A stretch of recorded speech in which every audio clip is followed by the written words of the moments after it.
This episode of the College Baseball Experience was previously 11.7 live stream, and the recording is brought to you by the Sports Gambling Podcast Network and the SGPN app. Get all of our free picks and podcasts with the SGPN app. Go over there and download it today in the App Store or Google Play Store.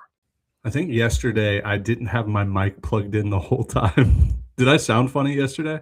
A little bit, but I mean, we're just live watching games. Yeah. Oh, here we go. Maine got a knock. Let's go ahead and share the scoreboard. Why don't we? Yeah, that way people know what we're looking at. Yes, sir. I like that idea. Tell Dimitri to throw a tweet out there that we're live. We will. Like it automatically tweets when we go live. He doesn't need to do anything. Oh, he doesn't? No, people will see. All right. Yes, I guess I don't have my notifications turned on because I never see it. Yeah, it gets tweeted out. All right, we got Arkansas, Auburn, bottom 9. Here we go. Maine's going to get eliminated. Congrats to Binghamton. I want to look at Binghamton's schedule real quick. Oh, I'm behind you. I know there were 2 outs, but I haven't seen the final out yet. Swept at Dallas Baptist. Lost 2-3 at William and Mary. They won on Friday at High Point. That's pretty impressive. Looks like they just basically got hot at the end of the year. No, not really. Binghamton? Yeah, I mean they're a fine club. Yeah, I mean they probably were the best team in the league. Hey, I'll tell you who my 4-seed darling is going to be this year. If they are a 4-seed, you've found it out. I found it out. If they are a 4-seed, Citadel. No, Citadel's a 3, dude. Citadel is 41 RPI. Yeah. Who would have thought? Okay, playing well. Tarleton will be a 3, but dude, all right. Let me talk to you about Tarleton. They won a league that I think is much better than what people think. Sac State takes a series on the road at oh shit, you're way ahead of me if Binghamton's clinched already. They haven't clinched. They're up by 5 with 2 outs in the 9th. I just assumed. Yeah, I mean, Maine's actually rallying a little bit here. Wouldn't that be funny? Maine goes and just wins the game now. Somebody would clip that, and I'd get sued by Binghamton. No, but let me tell you about Tarleton State. They won a league that I thought is a lot better than what people are giving them credit for. The WAC this year had 44-win Cal Baptist. Sacramento State won a series against LSU and then also took UCLA wire to wire, almost beat them in a series 2 out of 3. They blew the game Friday and then won Sunday. And UT Arlington, remember they took down Arkansas on a Friday night and played well. I think they just got injured towards the end of the year and really struggled. So, but when we look at Tarleton State, they took care of business pretty much every weekend. And, like, that's a dangerous sign. They did lose the last weekend at Sac State, but you're talking even non-conference. Yeah, I mean, like, they're a good winning team, and I think – all right, Binghamton just clinched. They just punched their ticket. Good. I don't know. Tarleton would be better off as a 4-seed, in my opinion, even though they're probably going to end up being a 3. Let's look at the 11.7 projector real fast, because – if Tarleton is a 4, that is who I'm going to put all my marbles into. All right. What's the new game that's getting put on the main screen here? It's got to be ULL and Texas State, right? Yeah, that does seem like it's the best game going on right now. Tarleton 3 at Hattiesburg, 3-seed at Hattiesburg. Not bad. I mean, they probably won't win that regional, but that regional usually turns sideways at some point. Feels like Southern Miss never starts 2-0. In the regionals? It's fair. I don't know. That's fair. All right, let's go back here. America is turning 250 years old this year, and in honor, we're taking 25% off all of our merch from now until the 4th of July using the promo code USA for 25% off. That is store.sportsgamblingpodcast.com. Well, congrats to Binghamton. Yeah. Today's been an exciting day with tons and tons of late game drama, 3 or 4 walk-offs. Are you looking at the live chat? I'm going to get the live chat going here. No, I was setting up the back end of our stream, and then Binghamton ended. So, Mom, get the pizza rolls ready. Shout out Quinn. There we go, Quinn. Oh, here we go. go. In Omaha. Thank you, Reach, for bringing this up. Yes. I don't know if it's necessarily Kindle's hate for Mercer. I think it's you guys are going to get me fired up. My blood pressure was so high earlier today reading D1 Baseball's newest Field of 64. There's something that goes on where those guys just don't respect a really good mid-major team that won the regular season conference. They won 44 games. RPI is 28. And no team under 31 RPI has ever not made the NCAA tournament. And there's just some hate going around the Mercer Bears, and they 100% deserve to be in. I know I'm an alumni there, or I guess an alum, but it doesn't matter whose name is on the jersey. That is a postseason resume. If you replaced Mercer's name with LSU and looked at the metrics, it's not last four in, first four out. It is, they're a lock for a 2 seed. Guaranteed.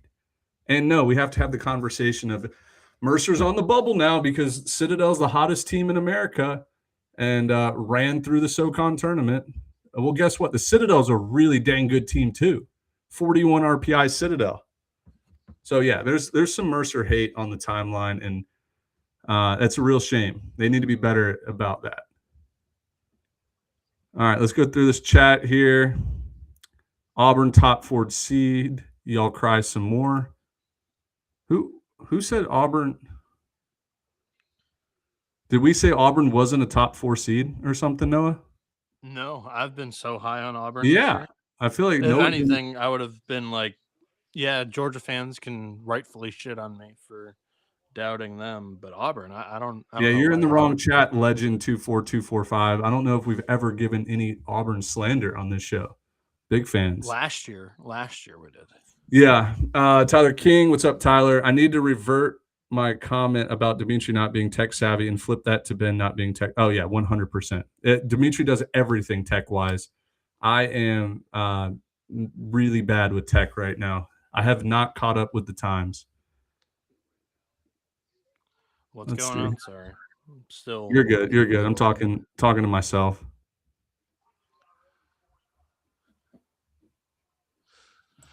I do agree with both Ben and Dimitri in saying that, like, I think Mercer should be in a top 30 RPI. Is kind of crazy to fathom that it's being currently mocked or projected to be missing the NCAA tournament. We've never seen it before. So why would you project it to happen? And when you do project it to happen, now you're actually like getting that, buzz going, everybody, the general public talking about it, when really I do think you're misinforming them. And for the most part, those fan bases that are on the right side of the bubble, I think that's a little bit of gaslighting because they're ultimately, I think, going to flip that come selection Monday morning. I mean, it's not even that. How do I say this without getting in trouble? People need to use their own brains. It's not like, hey, Mercer's a 35 RPI regular season champion and, whatever. They're 28, and they are in the same category as Jacksonville State, Coastal Carolina, who are two other mid-major. Coastal didn't win the conference, but Jacksonville State won the regular season. Like, you go down this list, people are like, oh, yeah, Missouri State lock, Cincinnati lock, Oklahoma lock, Virginia lock, Jacksonville State lock, 2 seeds. All of these are 2 seeds. Coastal's a 2 seed. Oh, Mercer's 28. Let's skip them for now. Oklahoma State lock. They'll be a 2 seed. Miami played their way into a 2 seed. Tennessee, no-brainer 2 seed. Oh, Liberty can win. They're a 2 seed. Oh, here we go. Louisiana bubble, Troy bubble, but they're both going to be in. Boston College is in, no doubt. UCF is in, no doubt. Santa Barbara lock 2 seed. It's like, oh, we're just going to skip over 28 Mercer because their name is Mercer? That's not fair. Like, let's not devalue a 56-game regular season and say, like, well, they're 28, but really they're 1-4 in quad 1 games, and their non-conference strength of schedule is 215. It's like, dude, that's built in. That's all built into the RPI. That's what fires me up. Plus, it's a top 3 offense in the country. I hate to make this about Mercer's show, but it was a big topic today online where I got in a fight with Kendall Rogers. Maybe not a fight, but it was a discussion it as was a discussion explained by where he had nothing to back up. Like he was like, well, the non-conference schedule is like a point that the committee is going to really emphasize. And I do think that you missed delivering the death blow because he mentioned non-conference strength of schedule is kind of what keeps a lot of the mid-majors back. Well, Pitt was a team that they had in the freaking field of at 11-19 and 240th in non-con strength of schedule. 240th. Like, I get it that D1 baseball is owned by Kyle Peterson, who works for ESPN, and ESPN has a deal with ACC and SEC, and like they're going to promote those teams. Like, that's not something hard to connect the dots with, but we got to look at the same consistent metrics that these teams are evaluated on every single year for the last 20 years. Like, how are we just going to skip over it? That's what fires me up. It's like, I don't care if this is Mercer or if this was Belmont. Like, I would have the same argument. It just happens to be my favorite school. So that's the end of the rant. I was getting feisty online today just because it's like, dude, who's going to stick up for Mercer? And like, if you keep spreading this propaganda out there, then the public will believe it. And it's like, why do we want to do that right now? Yeah. East Carolina headed to the AAC tournament title game, the rematch with UTSA. They're in. ECU is in. Committee member plus co-conference champs, and they're playing in a championship game in the conference. Like, I feel good about East Carolina being in the tournament. Looks like we're going to lose one. We're going to lose a 1 seed here. San Diego State conference champs. Oops, didn't mean to click that. They're getting no hit through 4 1/3 against Air Force. So Air Force will probably end up playing Washington State. They got to beat Washington State twice.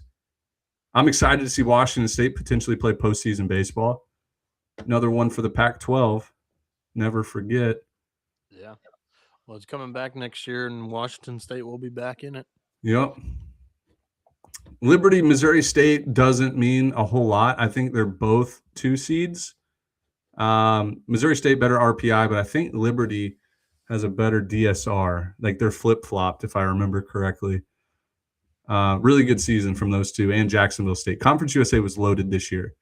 Even Dallas Baptist, Louisiana Tech showed a lot of signs of life throughout the year. Good conference. I paused this episode real quick to tell you that we are brought to you by Bracco Sportsbook and Casino. There are a ton of great ways to get in on the action as they got you covered for all of the major sporting events, offering over 100,000 sports markets a month.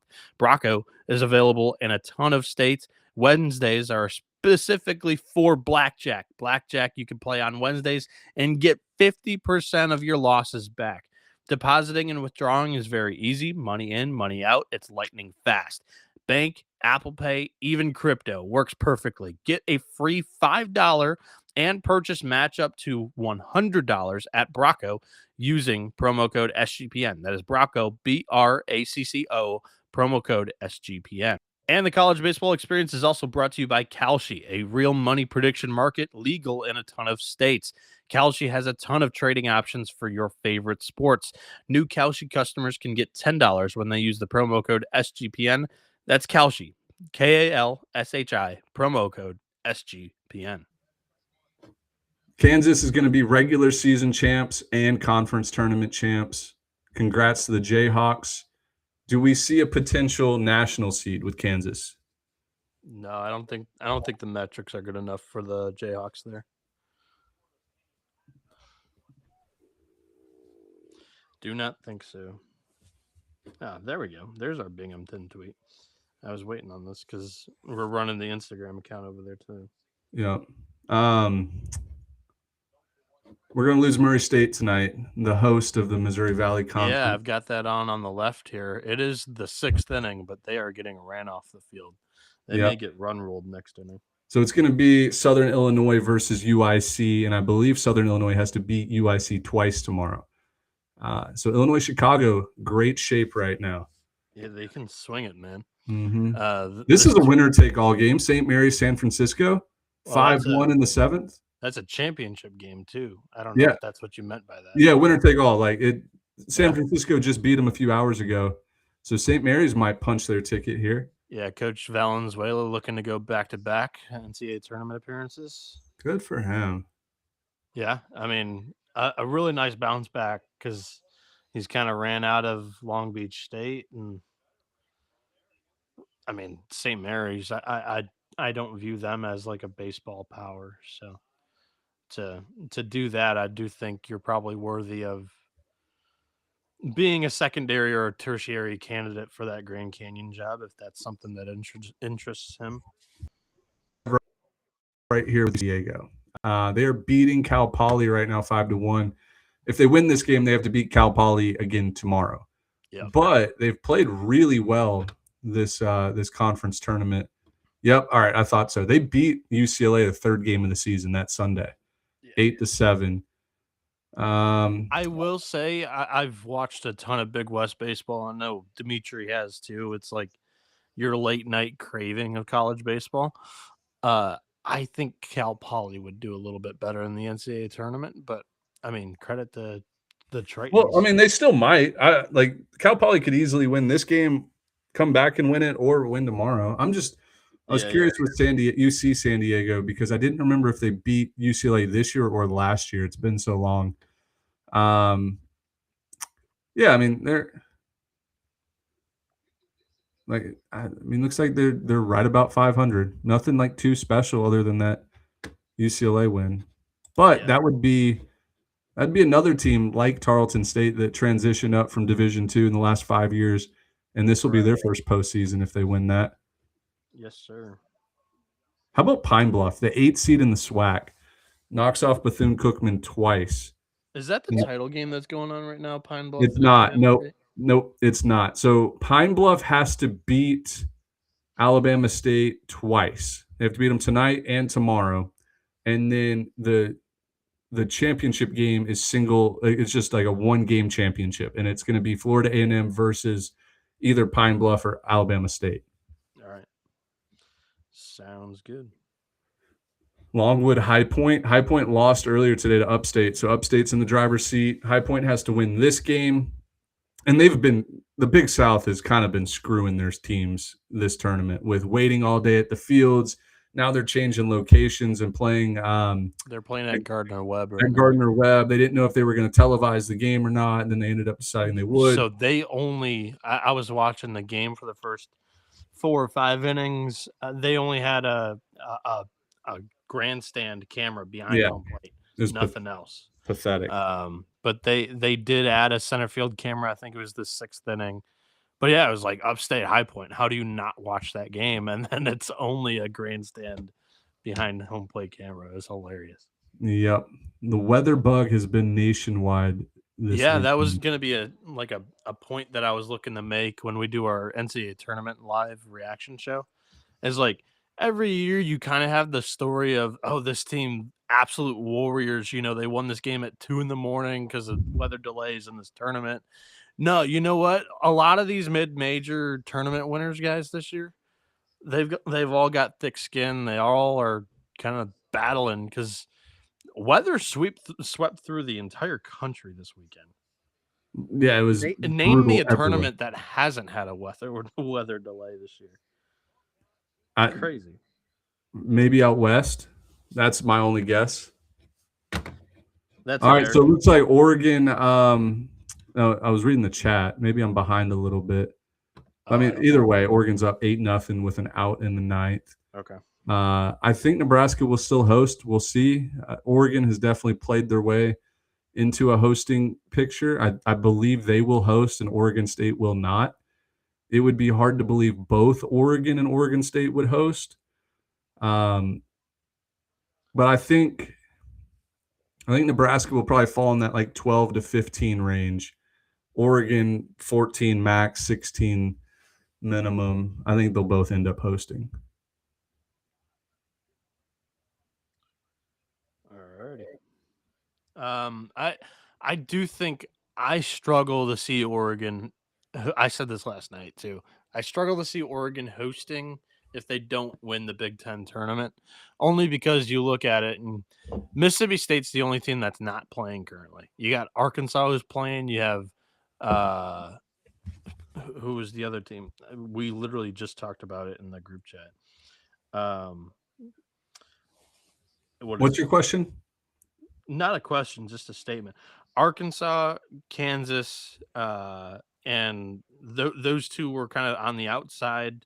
West Virginia on the bubble, playing well and kind of ahead of Oregon, in my opinion. And they've all played well. The only team that I could see Oregon jumping is Mississippi State, but I don't know if the committee will do that. Right? You just never know what the committee's going to do, man. You just never know. Yeah. I would highly infer Nebraska is going to be hosting. They're one of those schools that anytime they're close to hosting or making a tournament as a bubble team, they're going to get the benefit of the doubt. Like that's a really big fan base with a nice facility right in the middle of the country.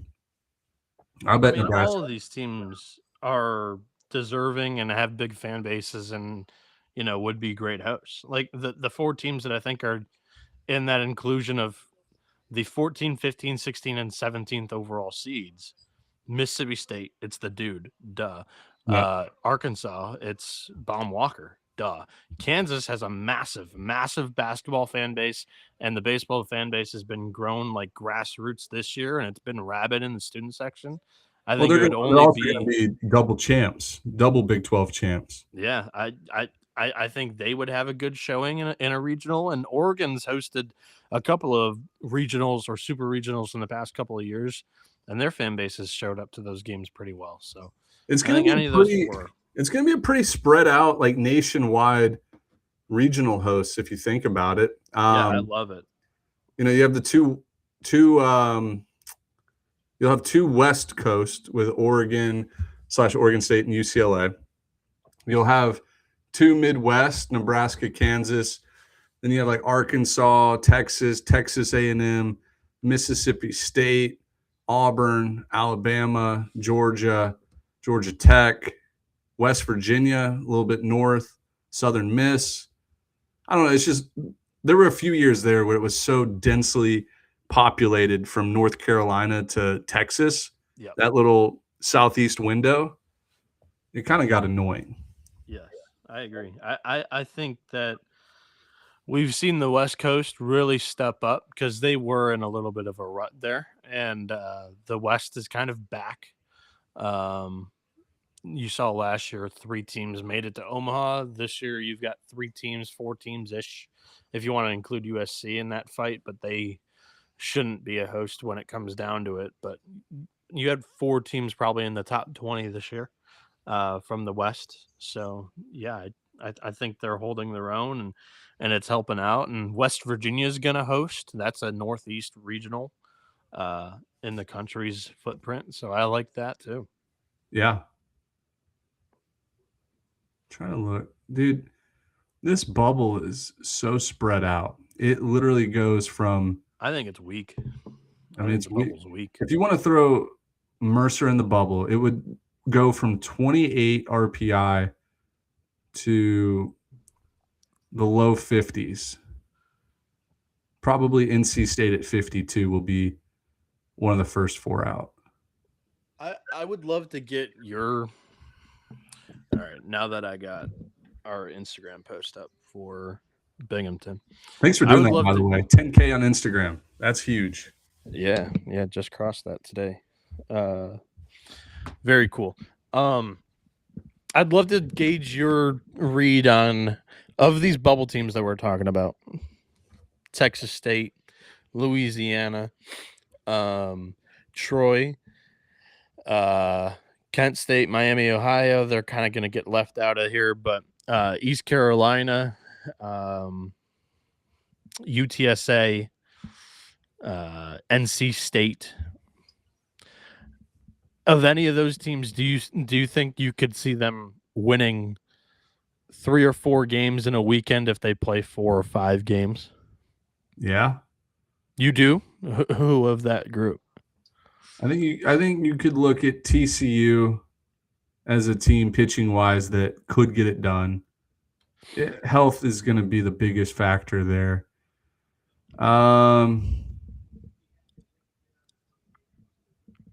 than that, I just think it's a weak bubble. I don't think any of these teams are really going to. There's always one, right? Nobody was really predicting Ole Miss to win a regional in 22. Nobody was really predicting, what was it, Kansas State in 23? Or was that 24? And then who's our 3 seed that, snuck in last year and won? Was it Miami? Yeah, Miami. There's always one every year. But I don't know. One of those teams is just not jumping out to me out of this group.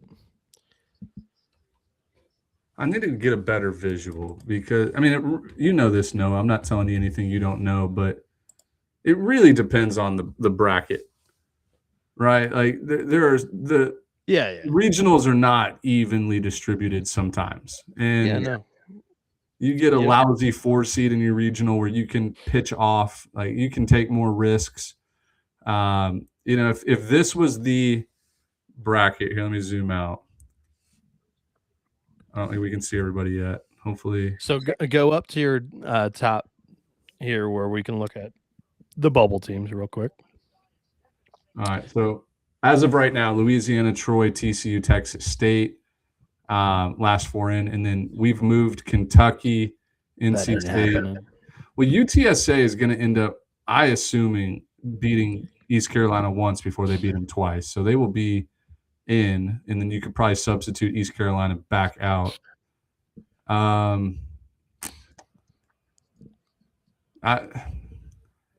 don't 100% agree with this algorithm, what it's spitting out. Yeah, I mean, neither do I. I do think it's a really cool tool. Kentucky's not getting left out. It's just not. You don't think so? No. They're going to get a 12. This year, they're not going to have 13 SEC teams. You think they're going to be fine not having 12? No. They're going to have 12 SEC. Let's look at Kentucky's metrics. I mean, dude, Kentucky hasn't played since Tuesday. That's my biggest issue. They lost on Tuesday and have been waiting and waiting and waiting.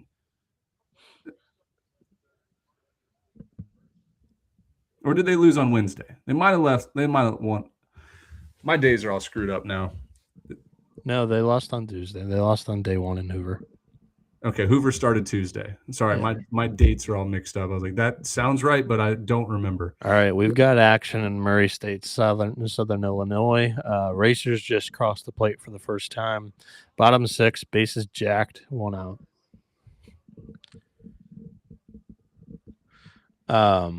But yeah, let's finish up this little mini game here real quick. Louisiana, Troy, TCU, Texas State. Let's find those 4 teams on this board here. It's hard to separate those 3 in the Sun Belt. Louisiana, Troy, Texas State. Yeah, I saw some discourse online. Like, I think it's between Louisiana and Texas State. So did Louisiana get swept by Texas State during the year? Yeah, and they started 4-1 against them. 4-0. Swept them in the regular season and beat them in the Sun Belt tournament. So I'm glad we have DSR in here because I am curious how much the committee is going to use DSR. Louisiana, 33 RPI, 49 DSR. Troy, 34 RPI, 61 DSR. Texas State, 40 RPI, 50 DSR. Whereas Kentucky is 30 DSR. UTSA 39, Kent State 62, North Carolina State 36. I can't lie. I've been using Pear Ratings website a lot this year. I like it. Here we go. That's a big knock for the Racers. What did we get? 2 runs across. It's 8-3. 1 out. First and third. All right. Teach me how to navigate this website. What are we doing here? So Pear, go to ratings. I need to share this screen. Sorry. Yep. Go to ratings. Team sheets. Where do you see that? Oh, right here? Yep. So the only thing is he doesn't update his numbers throughout the day. They update like every morning.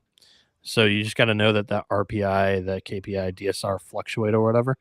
But I like looking at the series.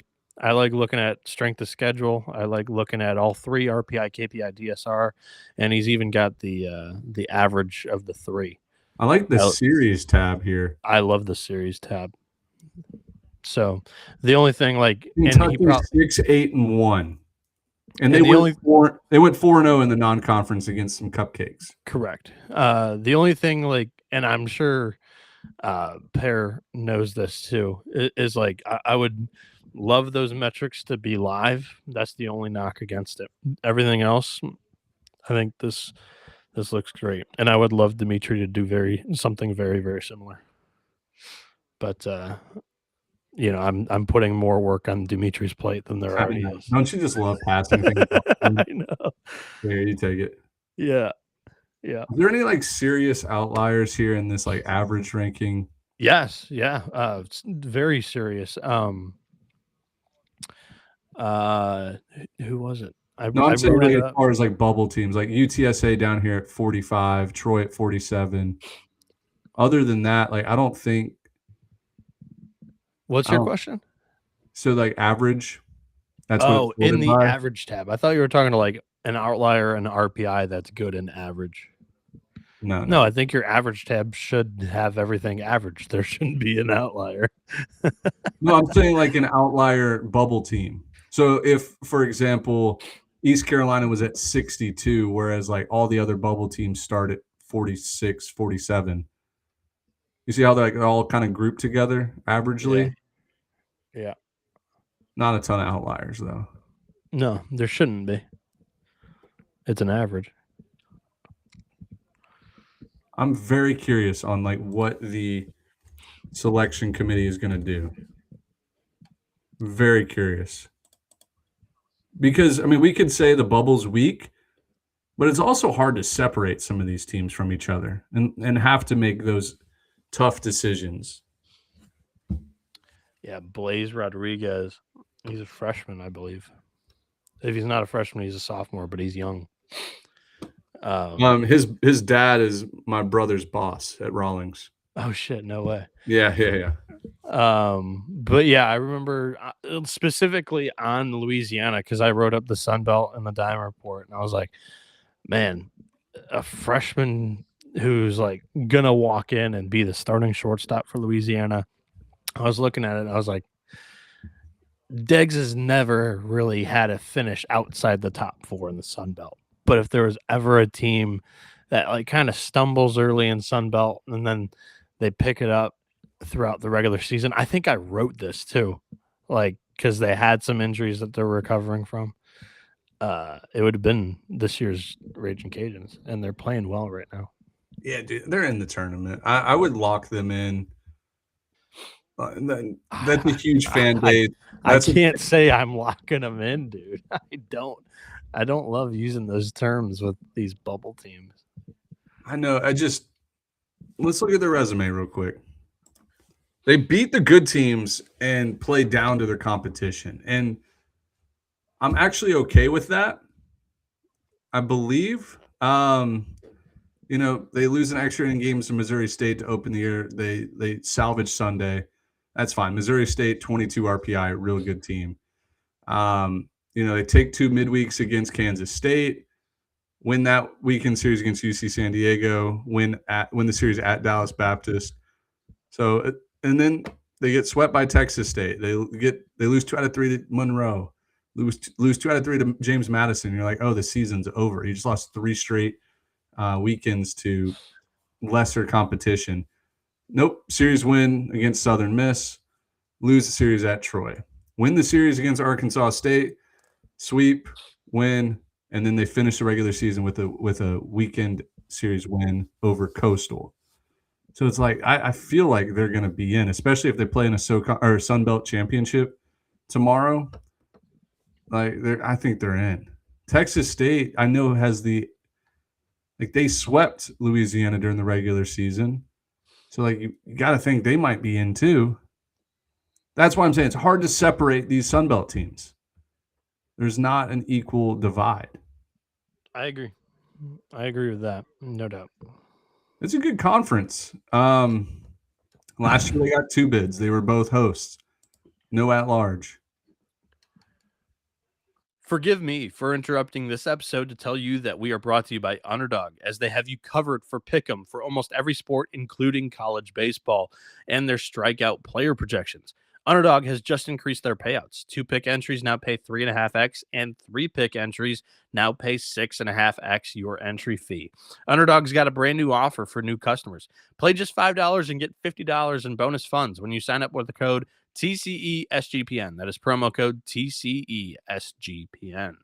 And we are also brought to you by Rhythm. They are your official data tool for dominating the NBA, MLB, WNBA, and golf this summer. Let Rhythm's models help you cash in or build your own to dominate the books. Get your free 7-day trial today to tail their models, or you can build your own. Are you looking to go premium? Use the promo code SGPN25 when you download the Rhythm app for 25% off your first month. Download Rhythm and use the promo code SGPN25 and let it ride. I'm here to say one thing before I leave. First of all, hello, chat. Second of all, Kentucky is where they are already with a 10% boost. Just keep that in mind. What do you mean? Already getting boosted 10%. They're still going to get in. What? He gave teams a Power 4 boost because of the conference strength and label. And just because that's what the committee does. They boost teams that are in the Power 4. That's just the reality of the nature, and mid-majors always get shafted. But keep that in mind. The computer is ranking them there already with the boost. Kentucky's getting in. Pittsburgh, go to Cancun. Get you a margarita in Cancun. You're not getting in the NCAA tournament. I agree. You're 14-20 aggregate, 20 conference losses is fucking abysmal. And they had a 240 non-con strength of schedule. That's what I'm saying. A cupcake non-con and 8 games under 500 in conference play. Take a hike, pal.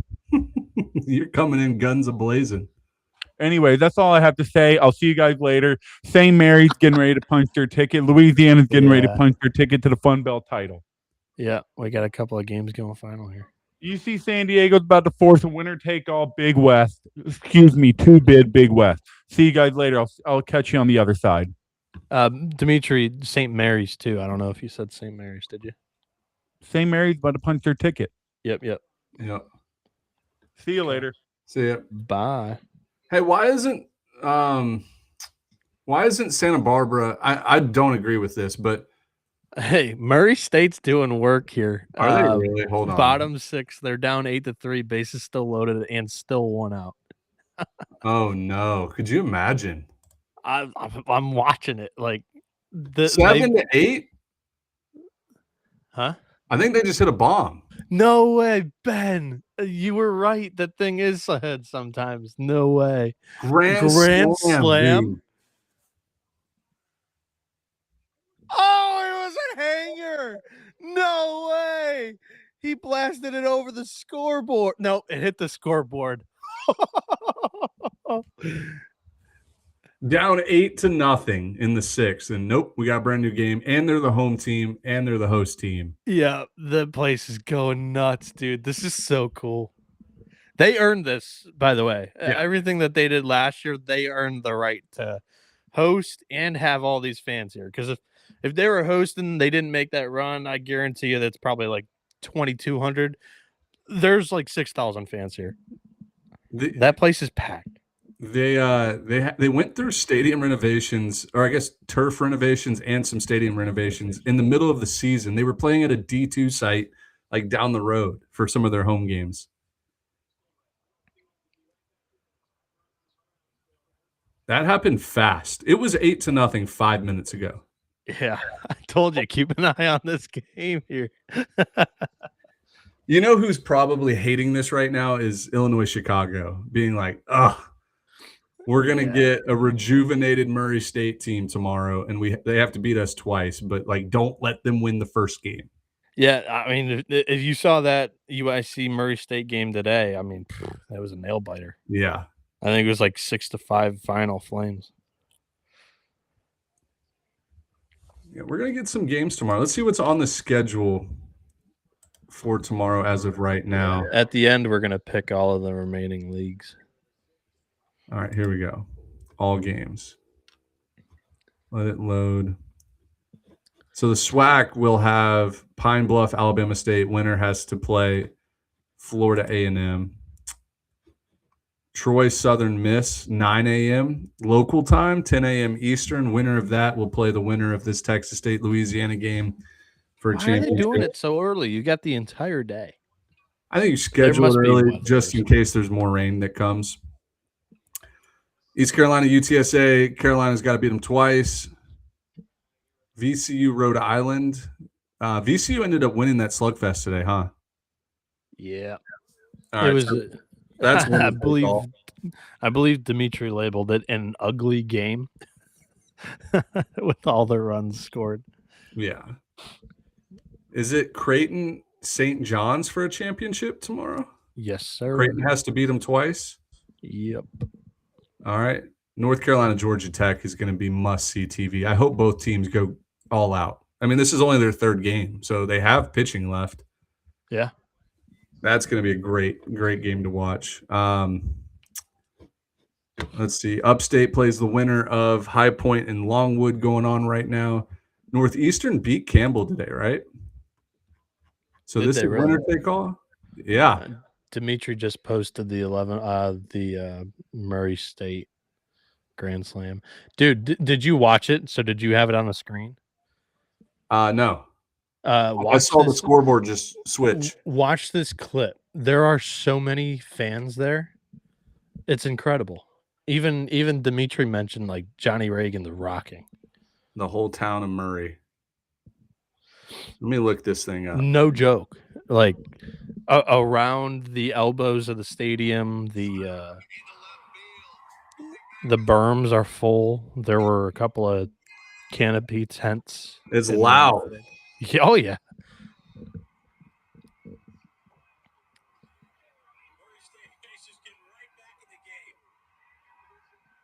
Yeah, that place is packed. Good for them. Yeah. We're going tarps off.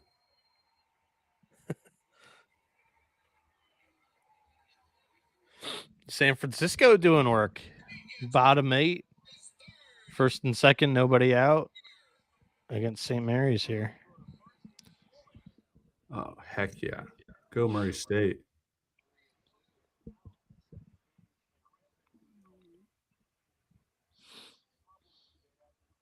Who are going to be your national seeds, Noah? I think they're mostly set. UCLA, Georgia Tech, Georgia.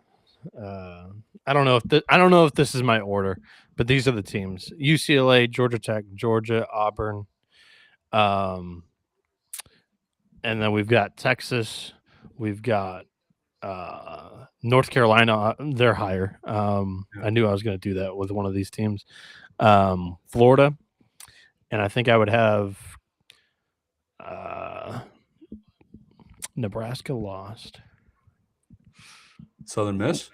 West Virginia lost. I think last night I said Southern Miss, and as of now, I wouldn't waver off of that.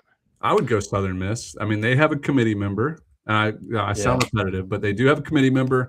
If it is a 4 or 5 bid league, like how do you not have one of them be top 8, especially regular season champ, 7-7, quad 1, 17-4, quad 2. How about that, Noah? 17-4 quad. They're good, man. They're good. Their DSR is 20. That's the only thing that holds me up. I wanted to go double check that. I think I'll go for my 8th and final team. Florida State. They've got a committee member too. Their metrics are all good. Yeah, I could see Florida. Oh, well, Florida has a committee member too. I said Florida. I know. I just realized that Florida State, and Southern Miss could all be looking at national seeds, so they don't play each other in a super. I don't know if the math works out for that. There is no math. Oh, fun exercise here, Noah. I need your help. Remember on our last podcast, we did picking all 26, I think at the time, conference champions. Yeah. Well, do you remember we did a random computer generator? Oh God. Pick a number 1 through however many seeds there were. Yeah. I'm going to go through the list of what the random number generator picked. You tell me if they're in, out, or if they've already won. All So right. Wake Forest out, Maine out, Rice out, North Florida out, St. Joe's out, Kansas won, so they got a point there. That's 1 point. Upstate, they're in the driver's seat. That could be 3 points. Damn it. UConn out, Michigan out, Fullerton out, Northeastern 1 win away. Could be 2. Are they? Points. Yeah. So Northeastern beat Campbell. We looked at that. Yep. Dallas Baptist out, Northern Kentucky out, Niagara out, Northern Illinois it hit on. Oh my God. I did too. I hit Northern Illinois for 4 points. It has UIC, driver's seat, San Diego State out, Wagner out, Little Rock playing tomorrow, winner take all. Yeah. Texas A&M out, VMI out, App State out, Texas Southern out. It picked South Dakota State correctly for 4 points. They clinched. That's crazy. Gonzaga out, UT Arlington out. So what's the total there? So we're looking at that's a really good total. 4. Right now it has 4, 8. I think I'm ballparking 14, 9. 13. It has 9 right now. There was a couple of driver seats in. Okay. Yeah, 9 right now with potential of 2, 3, 7, 10, with 10 more remaining. I think that's better than me currently. I'm pulling it up right now. I've got the graphic here. I'll go through mine. I have VCU still remaining. That's 3 points. I have Campbell, which is 1. I hit Milwaukee. That's 2. I hit Ryder. That's 3. Northern Illinois, 4 more. So that's 7. UIC could be 8. Washington State could be 10. Arkansas could be 7. That would be huge. Tarleton, 1 more. So I have potential for 18.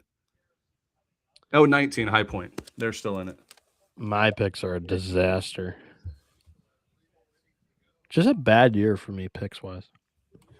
It's because you're so focused on your cruise and basketball tournaments. And I know. My biggest edge is like from watching the games and everything, and I just didn't get to watch. Make Noah watch baseball. I didn't get to be a couch potato all year, you know. Still, I would expect to have done a little bit better than I did. So I have Georgia Tech. They're in the championship game. I have UTSA. They're in the driver's seat. So that's 2 possible points there. I have Creighton, which would be 4 possible points. That's 6. I have High Point, who's alive playing Longwood right now to get to the championship. I have Jack State, who's in the championship game as a 1 seed. I had Fairfield, who was a 3 seed in the championship game. They lost to your Ryder. I have San Diego State, who's ultimately going to get eliminated. I have Long Island, who is in that title game. I have Eastern Illinois, who's in the title game.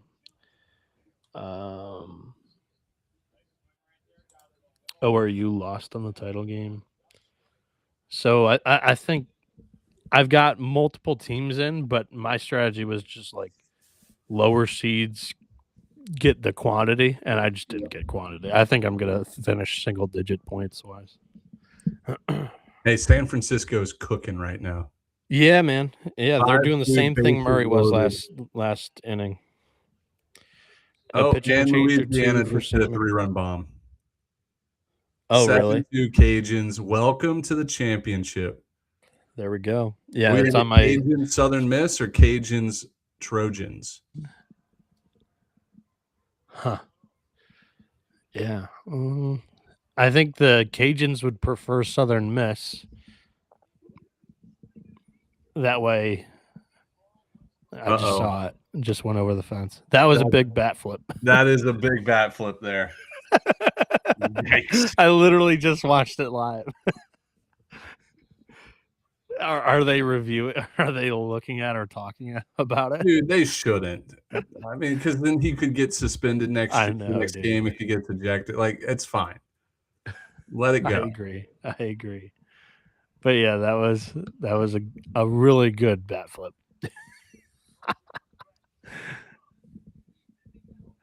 So yeah, how about that? Texas State goes 4-0 against Louisiana up until today, and they lose twice. They lose twice, yeah. Dude, he pimped it, spit, kept walking with the bat, and then launched it. That's something that the normal person just wouldn't be able to think about doing that in the moment. Dude, you hit a homer and like your first thought is like, "Oh my God, please get out, please get out!" And San Francisco, 2 runs. There we go, 5-4. This is winner take all, right? Yeah. They already beat St. Mary's once from the losers bracket. There's still one out, man. They've had one out for the last 5 minutes. They're doing the same thing Murray State did for that one inning. San Francisco, if they win this, will enter postseason right at 500. South Dakota State was like 15 games under 500. UC San Diego could get in right at 500. Milwaukee's under. I think I got a text today. I won't say their name, but it was like, is Milwaukee? Oh, there we go. San Francisco, another hit. Tie game. He was gunned at the plate. What a throw. I missed it. My screen froze. I'm not even to the hit yet. No, that guy has speed too. So that's why I was like, yeah, tie game. But no, he got gunned. St. Mary's is at the point where they're counting outs. Like they're like, please, 4 more outs. What a get to go to a regional. Oh my goodness. What a throw. Here, I'm texting Dimitri. Oh, Dimitri just texted that. So do you know who hit the home run? Dalen Pena. I'm looking at it now. Dalen Pena was around forever. Yeah, dude. He didn't play / got hurt or redshirted at Oregon last year, and then transferred to Murray State right after the Omaha run. And I was going through. I don't even know if I projected him as an all-conference guy. I don't know how much of an impact. I got to look at that, how much he played this year for Murray throughout the regular season. Well, I saw him play when they played on ESPN2 against whoever that was, Indiana State maybe? Illinois State. Yep. Yeah. And he was playing. That's whenever I got alerted that he was actually at Murray. He's hitting 246. He has played 56 games. But yeah, he's only hitting 246 with an OPS in the 800s. So not bad, not good. But yeah. Longwood's got the bases juiced against High Point. That's one of the games so I had a quad box going on my laptop until we started this, and that was one of the games that I lost. Looks like Alabama State's going to end up in the championship against FAM. FAMU, baby. So basically either Alabama, Auburn, Florida State, one of them is getting one of those guys as a 4 seed. Maybe Georgia Tech's not too far from Alabama State. I could see them getting sent to 2 overall or 3 overall Georgia Tech. RPI-wise, I imagine they're pretty low. Yep. Let's see. 186. Yeah, they're going to top 4 overall seed. Yeah. But yeah, to continue the story that I was telling before whatever home run it was, I got a text from a guy that I've been recently just texting with nonstop the last month just about college baseball, and he texted me. He was like, is Milwaukee like the worst team to ever make the NCAA tournament? And I was like, dude, look at South Dakota State. They're about to say, hold my beer. Well, I do want to give South Dakota State a little bit of love. Yeah, I'm gonna give Milwaukee a little bit of love afterwards. But go ahead. Look, so South Dakota State literally spends the first 4 months. I feel like they only play home games in April. So look at this schedule: at UTSA, at Incarnate Word, at Tarleton. So right there, weekend series against potentially American champ, regular season and tournament, WAC champs, Central Arkansas, whatever. Then they play in that Cambria Classic inside of the Dome Stadium or whatever, the Viking Stadium. They get a win against a Big Ten team, Northwestern. At Oral Roberts, they're playing midweeks against Kansas State. At Oklahoma State, midweeks. Like the first whatever games, how many is that? 5, 6, 9, 10, 13, 16, 18. First 21 games are on the road. San Francisco did the exact same thing Murray did, by the way. They had a huge inning, but they're still 1 run behind, so they still got work to do. Sorry, keep going. No, you're good. But 239 RPI, like they're going to be going to – don't be surprised if they end up going to LA. They might be at UCLA's regional. Yeah, so for a mid-major out of the horizon, I actually really like their starting arms. You had Gavin Tice, who threw 8 innings, 1 run against Wright State today. He was like one of, if not the best arm coming back in the Horizon League this year. He's been good, sub-5 ERA. And then Eric Emke is their other arm, and he's been really good also. 4.63 ERA in 70 innings with less than 20 walks. Riley Peterson's their third arm, and the ERA is bloated. Don't get me wrong. It's a 7.18. Last year as a reliever in like 20-plus appearances, he had a sub-150 ERA. So, like, the capability is there for him to get outs. And then their bullpen, their top 4 or 5 guys are all sub-550. And that, like, if you're looking for a mid-major that can do a little bit of damage on the mound, I mean, that's where you got to have it. You have to have some reliable arms. So I'm looking at the RPIs and DSRs for these 4 seeds. Milwaukee is UIC with a surprisingly high 232 RPI. Winning the Missouri Valley regular season is kind of crazy. Well, Holy Cross is 202. They were another team that's under 500 overall coming into this week. Yeah, but they also challenged themselves.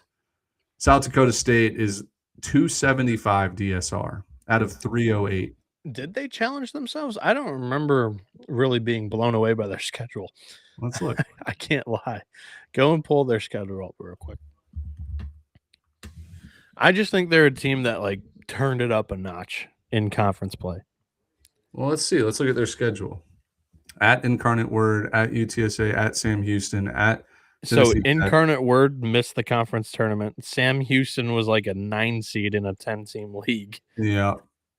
At Missouri for 4. This was the series I remember because they blew 2 games in a row against Missouri. Okay. They tied Northwestern. Who finished last in the Big Ten this year? Yeah. You're right. They really didn't. They just turned up, dude. They turned up. Did they win every weekend series? Bradley, Illinois State, Evansville, Youngstown, Valpo, Murray. They lost 2 out of 3. Look at this game. 20-10 on a Friday. But they lost the series to Indiana State, lost the series to Belmont. You're right. They like turned it up like right here. And that's what Missouri Valley teams really do. They just do the dang thing every year. And they're the 1 seed in the league. They won the regular season title, and they're sitting in the catbird seat.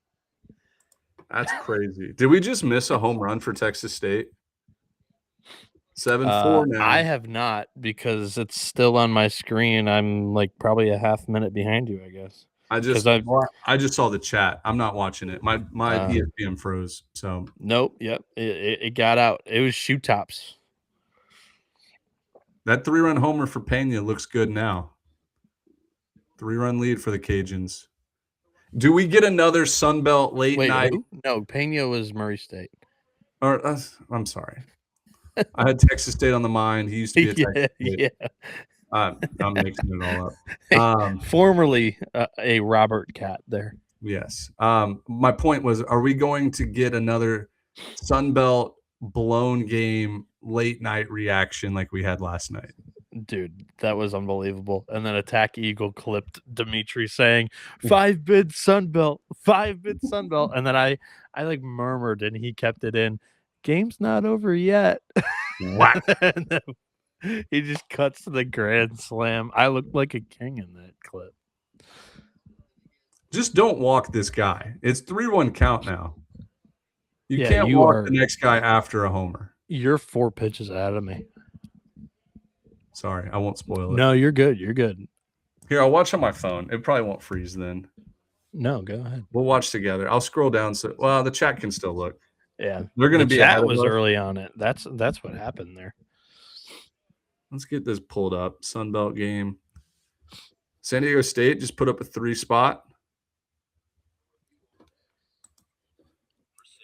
Noah, did we end up getting in trouble with YouTube for showing that Southern Miss clip? We did not. I might have to run it back. Yeah, and I posted the recording on the TCE channel, and we were still all right. You just walked him. You can't walk the next guy after a meaningless 2-run homer. Mountain meeting incoming? Question mark. You got to. So St. Mary's led off the inning with a double, and they just laid down a bunt. It was a bunt hit. They throw it away. St. Mary's tacks on another insurance run. It's 6-4 in the top 9. Wow. That's how it's done, boys. These games are getting close.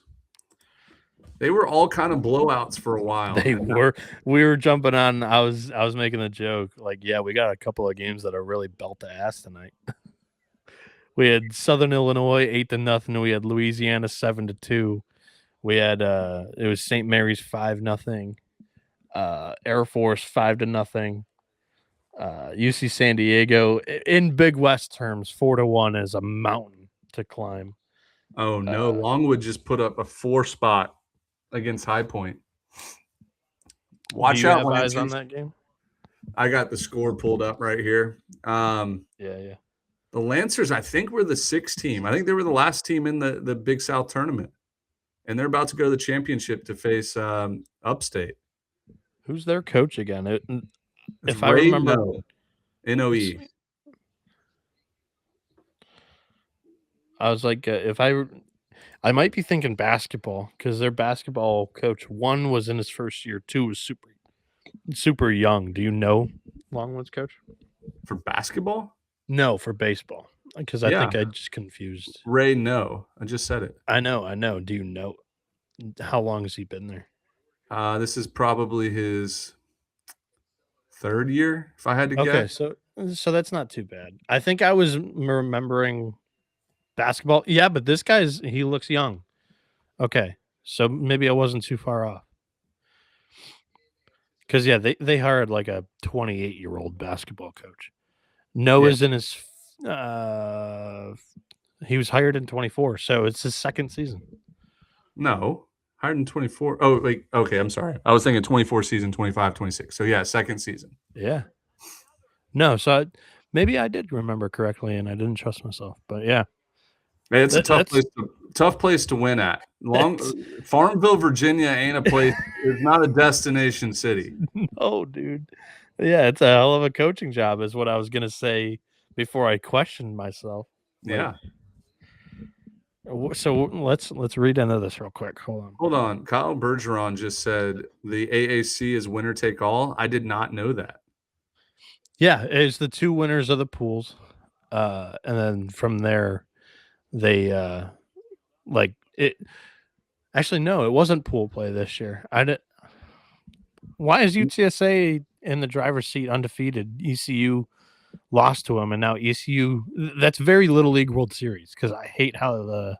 Are we sure that's accurate? I mean, I trust them. I assumed it was ECU has to beat them twice because that's what normal people would do. Yeah, I Leave it dislike to the that a lot. American Conference to screw that up. Yeah, so we're looking at Ray Nose, hired in summer of 24, like I said, and a resume of success that made him one of the top assistant coaches in mid-major college baseball. Lancers last year led the Big South in steals. Prior to Longwood, this is what I was wanting to know. So he was on the bench at VMI, Ben. That's where I know him from. Is Okay. VMI. Yeah. Well, you didn't answer that. Where I was like, where did he come from? Oh, I didn't hear you ask that. I believe I did. I was like, what's his background here? So yeah, he was a lead assistant and recruiting coordinator at VMI, which also is not an easy job. I mean, you're not handpicking guys that come play at VMI. Started as an assistant at VMI in 2019. Yep. Yeah, I like this guy. I think he's a winner. If you go 500 at Longwood, you're a winner. Oh, dude, I know. The wins in above year 2. Hey, the wins above replacement in Farmville has got to be like 20 plus. In year 2. Yeah. That's got to be a 20. Dimitri's in our chat saying it's a scam, and that's why Tulane has 2 titles. Ooh, that's a close pitch. He got rung up. Probably a strike, but it's close. Was that Chase Mora hitting? Yeah, it was. All right, Cajuns need 1 out. Let me look at this pitch again. Oh, that's up, dude. That's not a strike. That should have been ball 4. I'm about to watch it right now.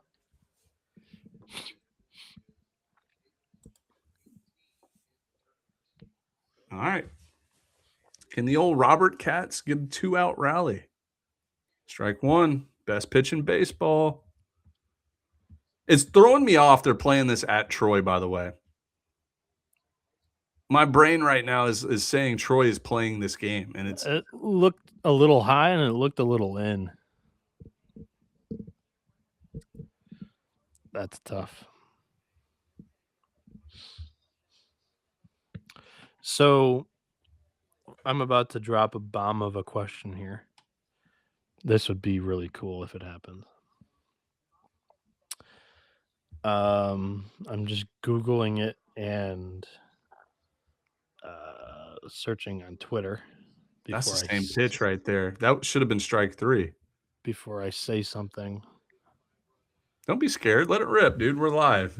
No, because it's injury related. Yeah, okay. So I don't see anything. I've looked his name up on Google and I've looked his name up on Twitter to see. Uh-oh, we got a knock. Tying run comes to the plate for the Robert Cats. Benjamin, if Louisiana gets to the championship game of the conference. Chase Morgan. I already know what you're thinking. Chase Morgan. I don't think you need him right now. I mean, because he was out indefinitely, but they were counting on him coming back in the season. He has not thrown yet this year.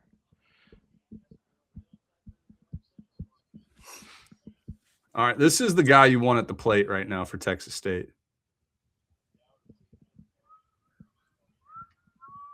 Oh, that's another borderline strike. I mean, they called it a strike, but that looked out. We need Dimitri to be streaming this because we might get a tie game here. 1-1 count. It would only be correct to have these guys go extra innings.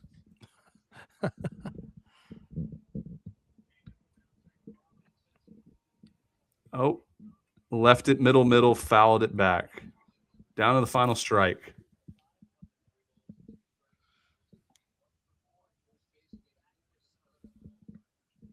What are you throwing here, Noah? I'm not in the same spot of the game as you. What's the situation? 1 ball, 2 strikes, 2 outs. I would love to know like what pitches were thrown first to tunnel. But you try to beat him in with the fastball, fouled it back. So 1 ball, 2 strikes, and he just went inside fastball. Yeah, you got to go change up away here. I would go tunnel the changeup off of that fastball. Changeup center, but low. Fastball up and in. Ball. Close. I would go a lefty's always got a changeup. It just when you're in college and you're a lefty, you have a changeup. But if he has like a curve after going high fast, another fastball right down the middle. That was almost trouble. Fouled it back.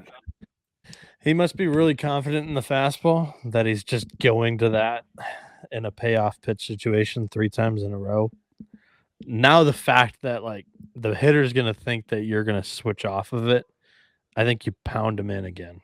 Let's see. 2-2. He's all over the fastball. Fouling it straight back. And I understand why they're throwing just fastball 2-2 count. You can't walk the leadoff guy. Power threat on deck. That would be that's the winning run at the plate if they walk him. Yeah, I think at this point you've committed change up away, borderline, but ball 3. What was it? Change up? Change up away, ball 3. 3-2 count. Runners will be moving with the pitch. Yeah, you now have him thinking off of the fastball. At least he's not committed fully fastball, but fastball right down the middle, swings through it. Cajuns win, advance to the championship game, and will face the winner of Troy and Southern Miss. There we Texas go. State on the bubble. I think Louisiana is in pretty solidly now. Go yeah, Cajuns. I think Louisiana had the better metrics compared to Texas State, and now you win the 2 more important games, I think, of the season against that team. I think they should be above the Bobcats, and the Bobcats are probably, of the 3 Sunbelt teams, I do think that they are either second or third least comfortable. Hey, I'm looking at the chat now. And San Fran, no doubt bomb. 7-6, bottom 9. Oh, the Dons have the magic going, but I'm looking at the chat right now. These guys are right, right down the middle of the plate. He threw 3 or 4 pitches that should have been murdered. Middle, deep left, gone. San Fran. Trust your stuff, and if that leadoff hitter doesn't have pop, that's going to kill you, where he's going to tie the game. Challenge him. I just never could do that because I was sitting low 80s subby. What channel is this San Francisco game on? The Plus. ESPN Plus? Why is it not showing up? Oh, it may have been taken off because it's in the 9th inning. Oh, here we go. Found it. There we go. It says your event is starting soon. Well, and obviously you've found the wrong event. Oh, I think my fat fingers clicked the wrong game. All right, here we go. 7-6 ball game, bottom 9. No on, no out. Strike 1. Yes, sir. All right, we're in the same spot for that game. So somebody's punching their ticket here. Yeah. This is a definite ticket punch.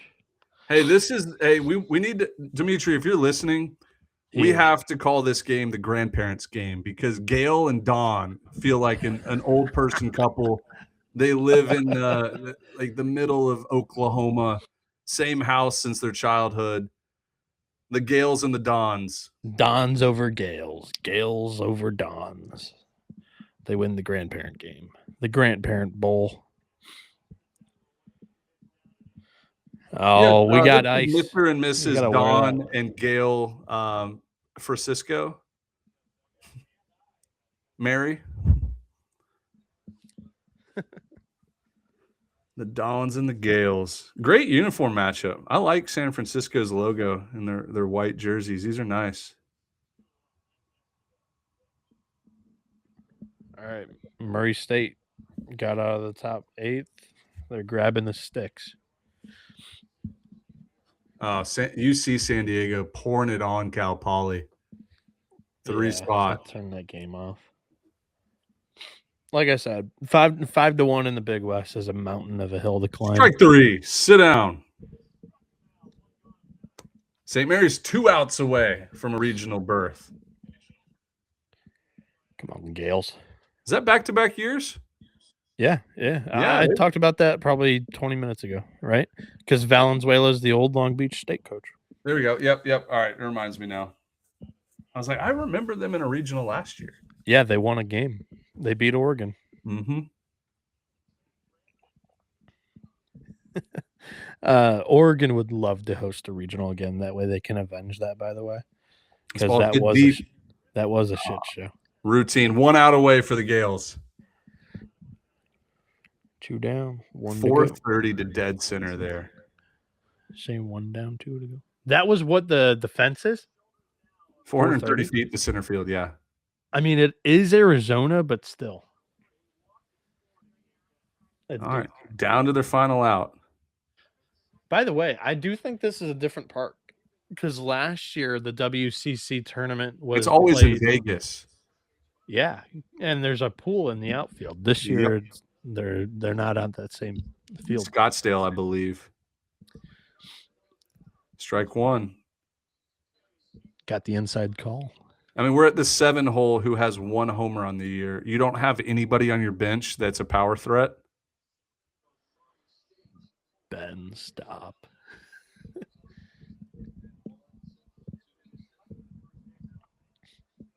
All right. Fly ball to center. A long way to go. And the Gaels clinch. Beat them on the inside. They're going nuts. They're going crazy. They're going to dogpile.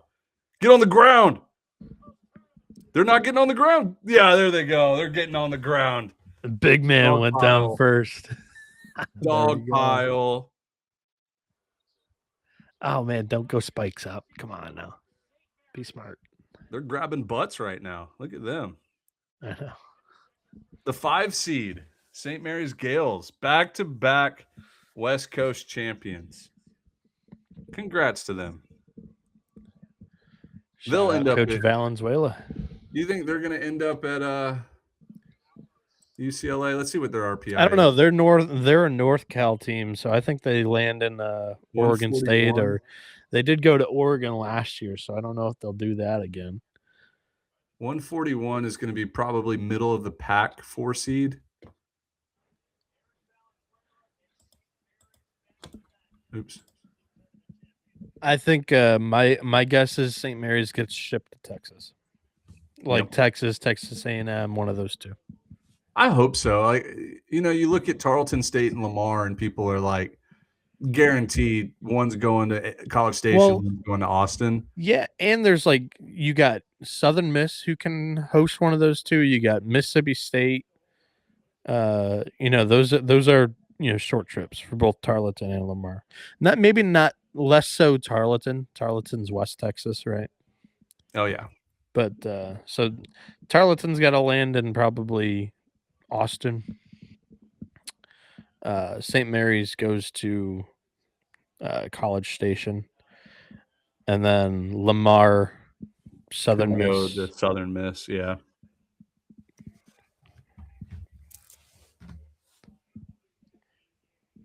I got to text Coach Valenzuela. Great synergy clients. Awesome synergy clients. I mean, he's a really good. I was kind of like, is not good enough, not cutting it at Long Beach State. You got to try something different there with the dirt bags, but happy for him. He's obviously proved that either wrong or, just wrong place, wrong time, or right place, right time in favor of St. Mary's here. I think And you said they gunned somebody out at home, right? Yes, they canned somebody at home from right field. All right, let's do some chat questions here. They spelled his fucking name wrong on the Kyra. No. Hey, look, somebody did Austin Galloway, or sorry, not Galloway, Austin Galley. He mentioned that it's 4:30 to center at this park. Yeah. Troy in Texas State out.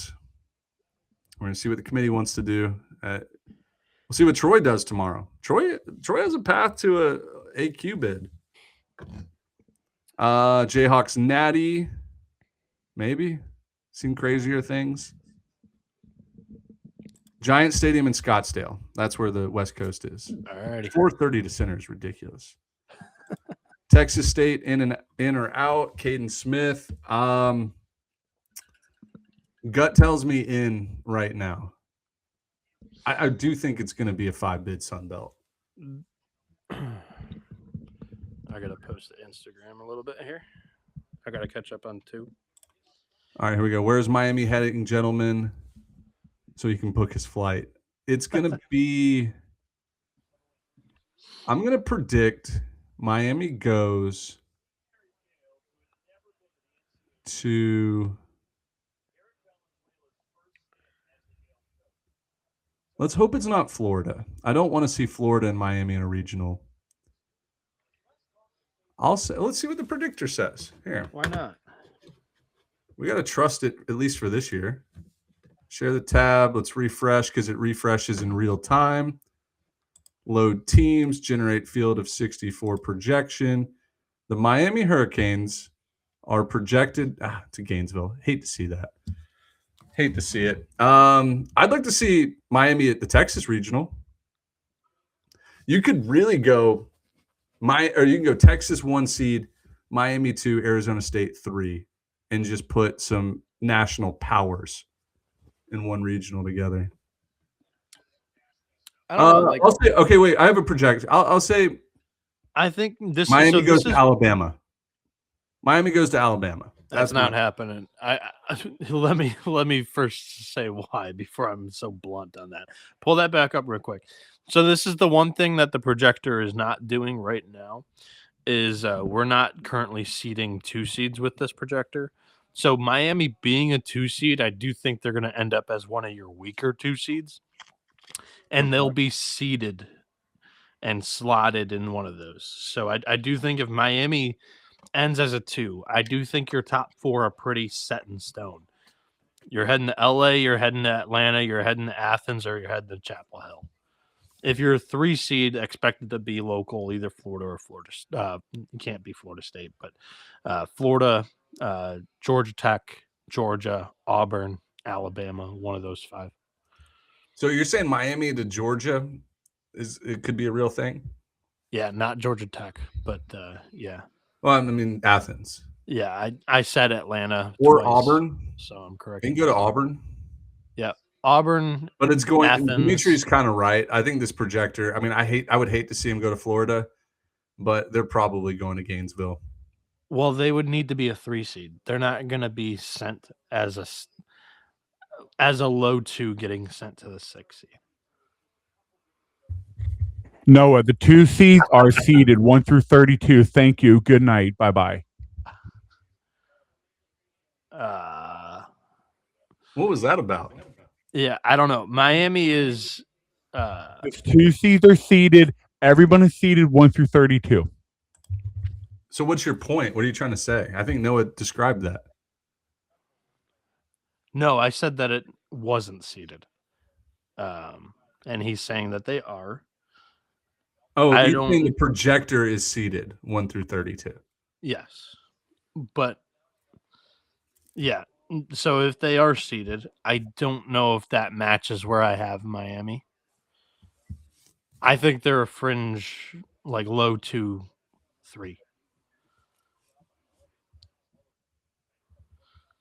You see San Diego about to run rule Cal Poly? I turned that game off. I told you. I've got Southern Illinois, Murray State. I've got Longwood, High Point, and this was St. Mary's, San Francisco. All right, guys. How you guys doing? How we doing? I can hang out for a little bit, for a minute.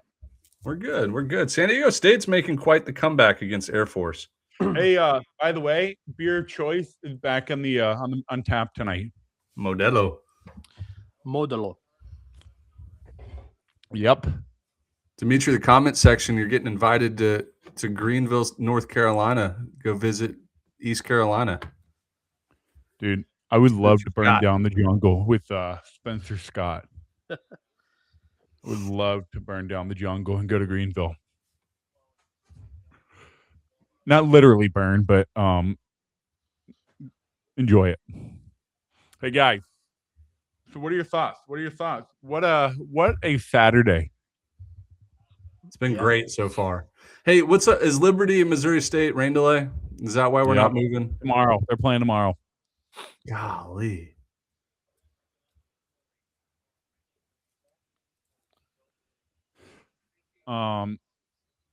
You see San Diego, I think they're going to bring back Steele Murdoch tomorrow. Well, yeah, it'll be if you're Sunday. A betting person. Did he pitch Wednesday? No. Tuesday or Wednesday play-in game, yeah. No, he wasn't in the play-in game. I don't.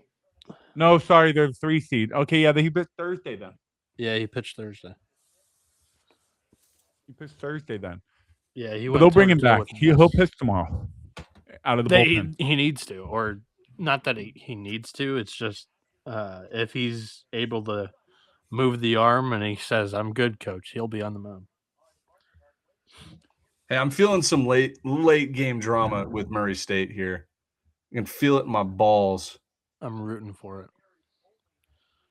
Yo, if High Point gets eliminated by Longwood, that's pathetic.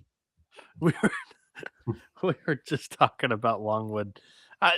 The coach is like 28 years old. Or he's something not like 28, dude. He looks so young. Oh my gosh. I think he's probably upper 30s. Let me look it up. Mid 30s.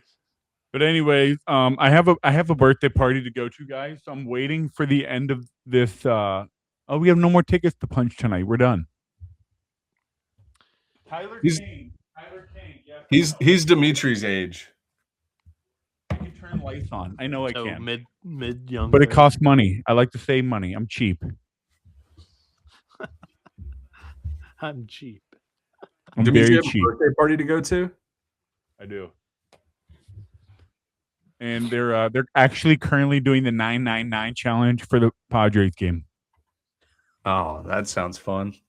And so Jack and I thought about doing the 999 for the SoCon tournament, but we chickened out. You should have done a Dizzy Bat challenge for Quakes. Oh, beer bat challenge? Beer bat, yeah. Those things are big, man. They hold a lot. But anyway, guys, I've been sitting in this chair. Since it is currently 9 p.m. I've been in this chair since 9:15 a.m. I've barely moved. Dimitri, if you're going out, have you done anything for our reaction show stuff? Or do you want me to start? A little bit, but not yet. I'll do it tomorrow. And if I have to stay up all night Sunday, I'll get it done. Oh, dude, don't do that. Oh, I can start. No, dude, no way. The moment I get it built, it takes 2 seconds. What are we doing? Don't worry, I'll get it done. Our reaction show tool. Oh, exciting! Portland. That's a good question because I was just kind of looking into this. It's going to be way too hard for Oregon to host. Arkansas is in the SEC title game. Kansas is Big 12 champ. They're going to host. Mississippi State, you're going to have to talk that up with the SEC shield. And then who else is there? Who else is in that conversation? Texas A&M is going to host. Arkansas is going to host. Nebraska is going to host. Kansas is going to host. I don't see where Oregon is going to host. I just don't see where they're going to host. Hey, we got a big at-bat right here in the High Point Longwood game. 1-1 count, bottom 6, bases loaded. I'm going to scroll off of this score because I don't want to spoil it. I'm watching it live. Anyways, yeah, guys, I need to get a move on. All right. We get it. You have a social life and you're cool and you run the Twitter. Fly ball left field and Longwood escapes 4-0 Lancer still. Heading to the 7th.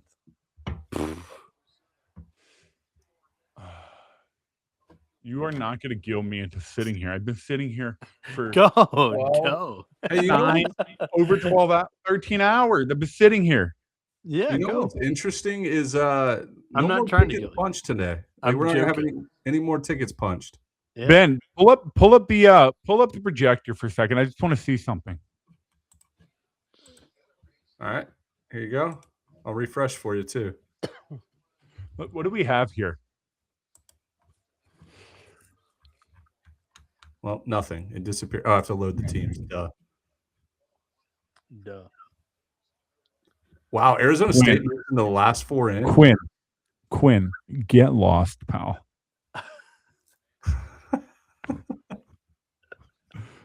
Get lost. Quinn cracks me up in this chat. He's the last couple of days he's been cracking me up.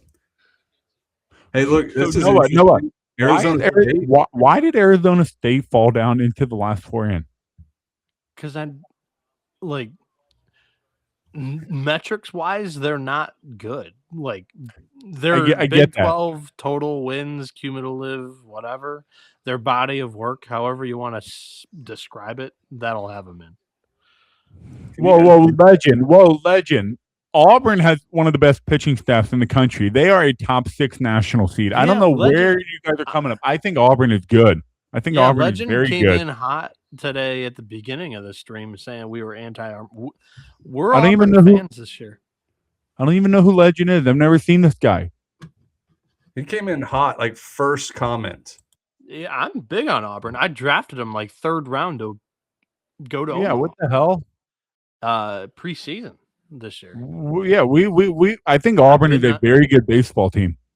I think in the fall, Ben can attest to this. I had them as a top 5 team in the fall. So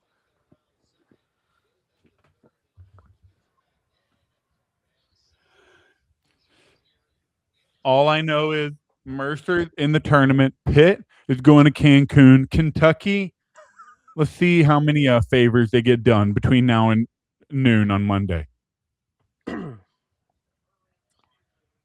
Kentucky will get some favors. Hey, why is Oklahoma a 3 seed? Because they're not good. They're not good. They should be out too, but they're lucky Kentucky's catching all the heat. Do you think Oklahoma should be out? Dude, they have 13 wins. They only have like 3 or 4 conference series wins, and they're all not against good teams. But you can't go after Oklahoma when Kentucky's going to get it.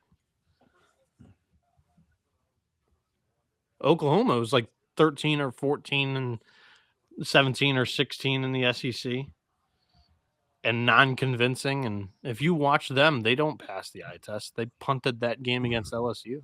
Hey, Dimitri, Xavier needs to be taken out. You're damn skippy, they do. It'll be taken care of in about 3 seconds. Put them St. Johnnies John, in. welcome to the party. Yep.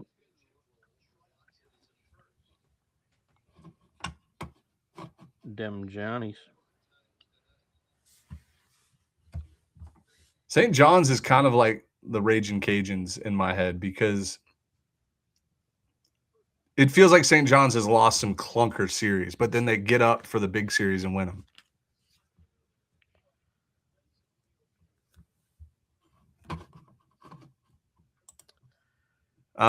Hey, Hunter.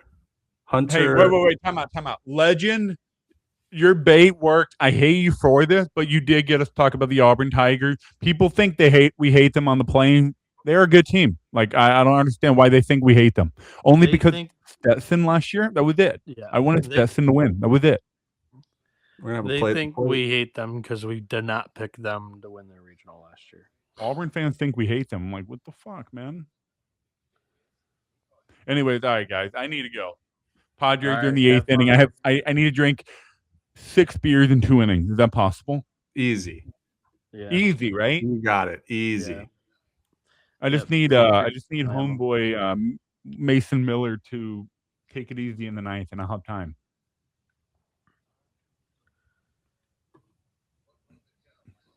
All right, let's see if you fix Xavier. No. Not yet. I'm literally doing it right now.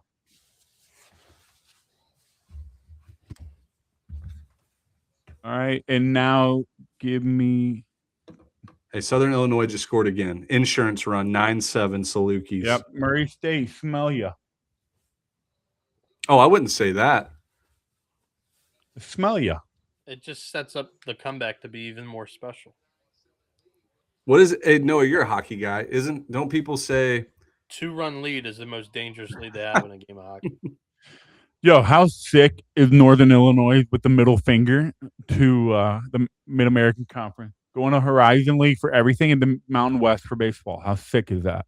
Mountain West or Horizon? Horizon. For football, they're going to Mountain West. Yeah. Horizon for baseball. They're saving the Northern Illinois. Horizon for everything Mountain West for football. Favor. Yes, you flipped them. I think you're right now. You are. And they're doing the Horizon such a favor because if Northern Illinois didn't join, the Horizon would not get an AQ bid because there would only be 5 teams. Oh, no way. And you have to have 6 to qualify. Yeah, Ben's right. All right, Ben, you can run the projector again. It's fixed. Let's see. Who are we looking for? St. John's? Johnny's. Where are they getting sent to? Morgantown, top right. Believable. Can we switch Wake Forest? Because West Virginia fans, Campbell fans, and St. John fans, I feel like are a lot of fun, at least to interact with on Twitter. Nothing against Wake Forest. They're just a little bit more professional. Let's put Cincinnati let's throw Oregon State in that West Virginia regional, and then we'll have a great fan base. A lot of shit talking.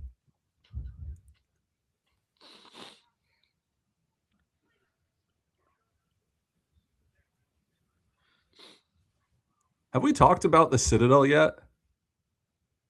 Dude, they fucking slugged their way through that tournament, didn't they, Ben? Well, up until the last 8 innings of today's game. So Hunter Sipe, I actually caught the tail end of the VMI Citadel game because I showed up like right around noon and for the 9 a.m. game to Greenville. And I looked at the scoreboard and it was 21-11. I was like, dude, what happened? But yeah, not only does the Citadel hot, they are a 41 RPI 3 seed. How awesome is that? I was like, holy shit, Citadel's like making a move. Dude, it was so cool seeing like how many fans were there for him too as well. Yeah, well, I mean, Greenville is a hot hub for Citadel alum. They have a great alumni base with some pretty deep pockets. Like, don't be surprised if Citadel starts, I don't know. They might get back to like 90 Citadel, who was going to the College World Series.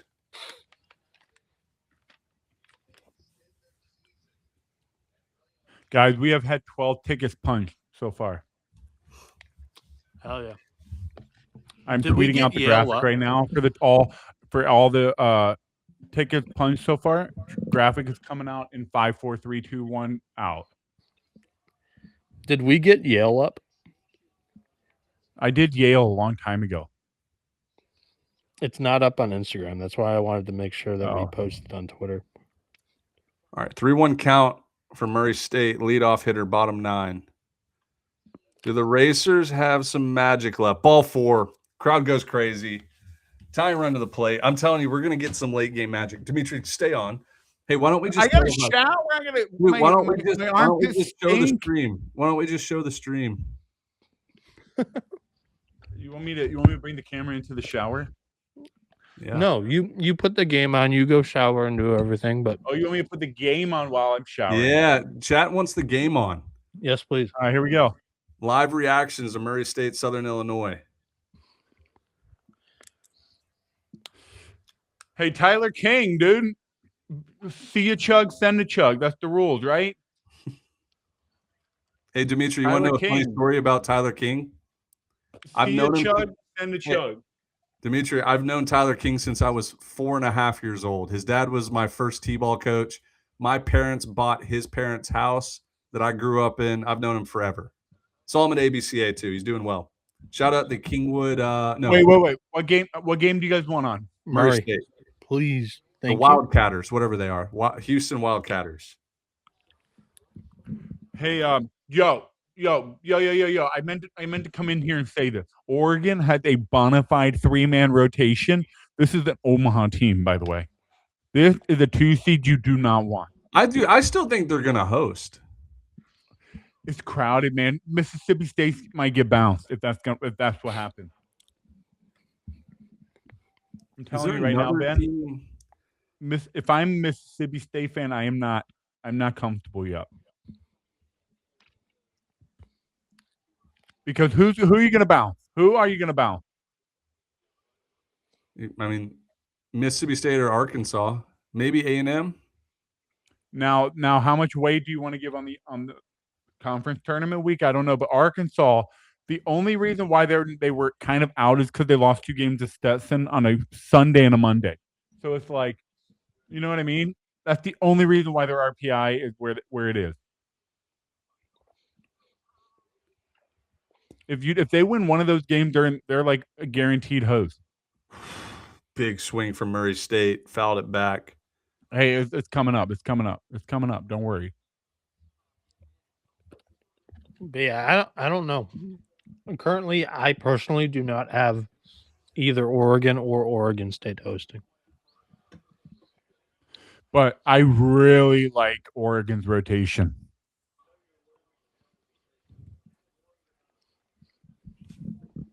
Oh, you're a pitch ahead of me. 2-2 count.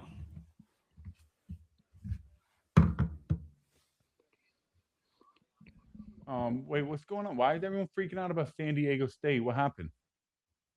Um, Oh, Mountain West TV. That's why I'm not seeing it on ESPN Plus.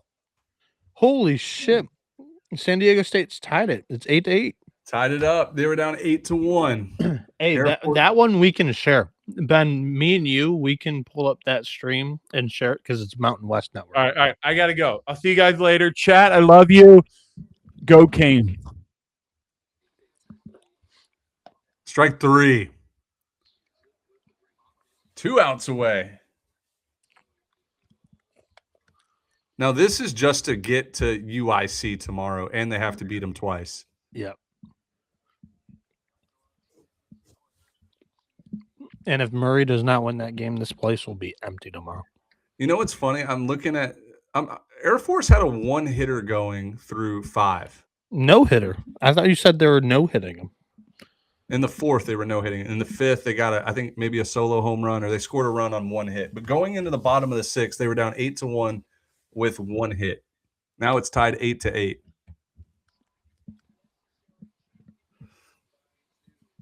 All right, don't need a homer here, Murray. So I think the same thing happened last year. Cal Poly went through the losers bracket of the Big West tournament. They run-ruled Irvine game 1, and then game 2 of the championship series was electric. Cal Poly just got run-ruled. I think tomorrow's game is going to be one hell of a good one. It should be both of these teams' aces against each other again, which is what we saw on Thursday. Griffin Ness will come back. He's a rubber arm. And then Steele Murdoch, if he's good to go. Because we saw Ness do that last year. Here, do I go Mountain West Network? And then we share it in the other window? Like a smaller window? Keep eyes on both? Go ahead. 2-2 count.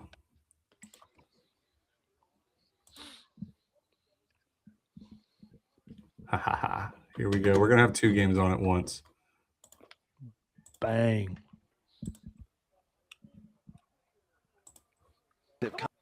Tie it. Oh, turn the audio off. Audio off. I don't know how to do that. Season is over. The winner goes to the championship. There we go. Boom. Let me scroll up a little bit. Everybody able to see this? No, wait. We want the Murray game big. Yep, I flipped it on accident. I was adjusting the audio. There we go. There's a walk, first and second. Dude, I'm telling you, we're going to get some late night drama. The fans might storm the field here. 1960s style. I would love that.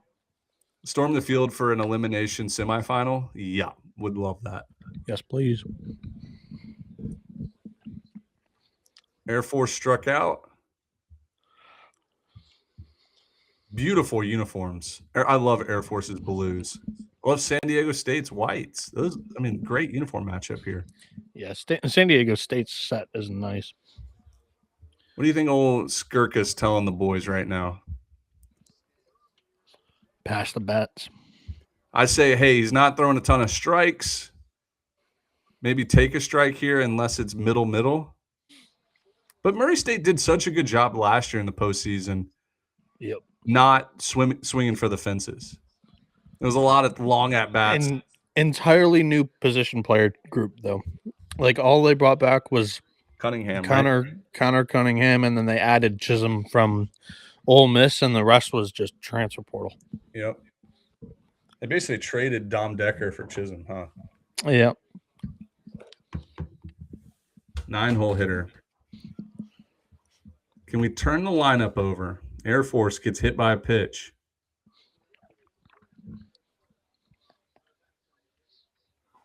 Ball 1.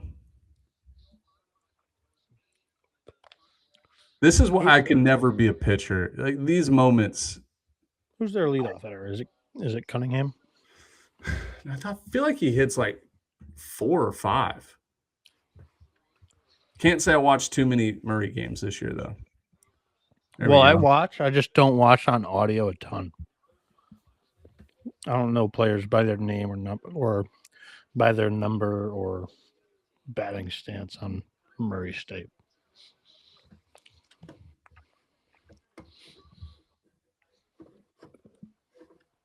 I got 2 screens going. Fouled back 1 and 2.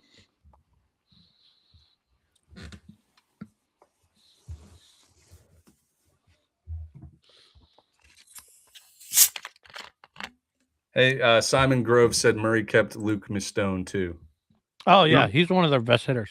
Yeah, he's doing well this year. Yeah, he's probably their 2 or 3 hitter. That's where they're working at to get back to.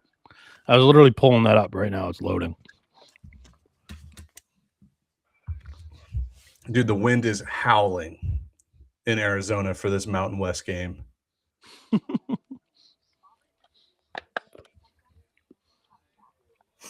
So this is Connor Chisholm at the plate right now. Oh, sorry. Nope.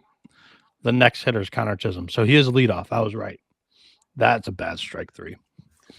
Down to the final out. Winning run coming to the plate. I spoiled that a little bit. That was coming. Oh, you were checking the live stats, and he was up at the bat. Yeah, close out of that. No spoilers. I just wanted to see who their batting lineup was. I know. Yeah, I know you didn't purposely do it, but I'm saying close out of it. I'm not even going to look at the chat. No, I'm good now. The same surprise level we got last night with Southern Miss. 1-2 is Connor Chisholm, Luke Mistone.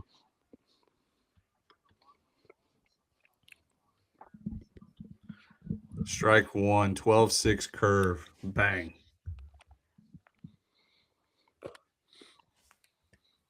A double in the gap scores him. Yeah, that's in Chisholm's bag. You don't need a homer here.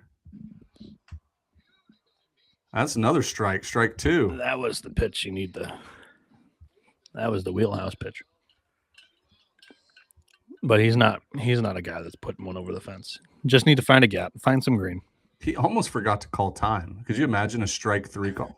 Oof. All right, in the Air Force San Diego State game, there was a generous strike 3 call that it looked off the plate. Air Force not too happy about it. Long offensive meeting here for Skirk. All right, let's watch this replay of the strike 3. Yeah, that's off the plate, fellas. That's a ball.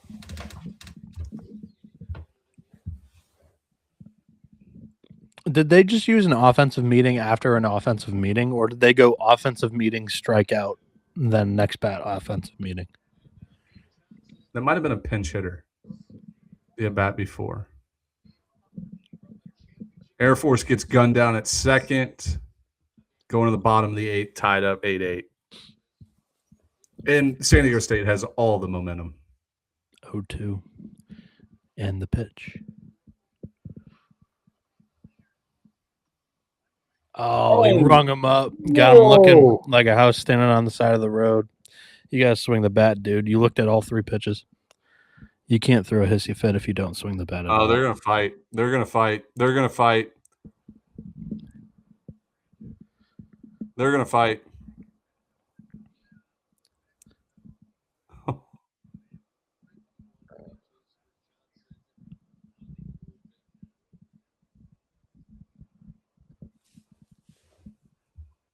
I mean, he looked at fastball, strike one, fastball right down the middle, strike two. Or no, it was fastball right down the middle, strike one, fastball in and low, lefty's wheelhouse for strike two, and then curveball. I mean, it's a hanger. You gotta swing at that. I would love to see a replay. I don't know.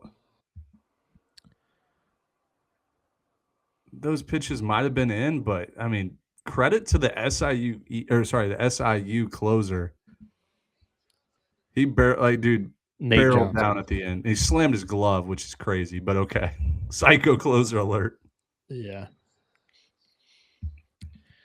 Nate Johnson, I believe was his name.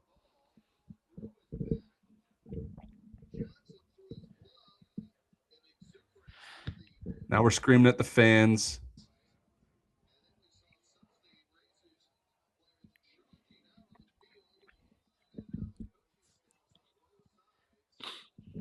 Dang. Well, the nails from the Salukis.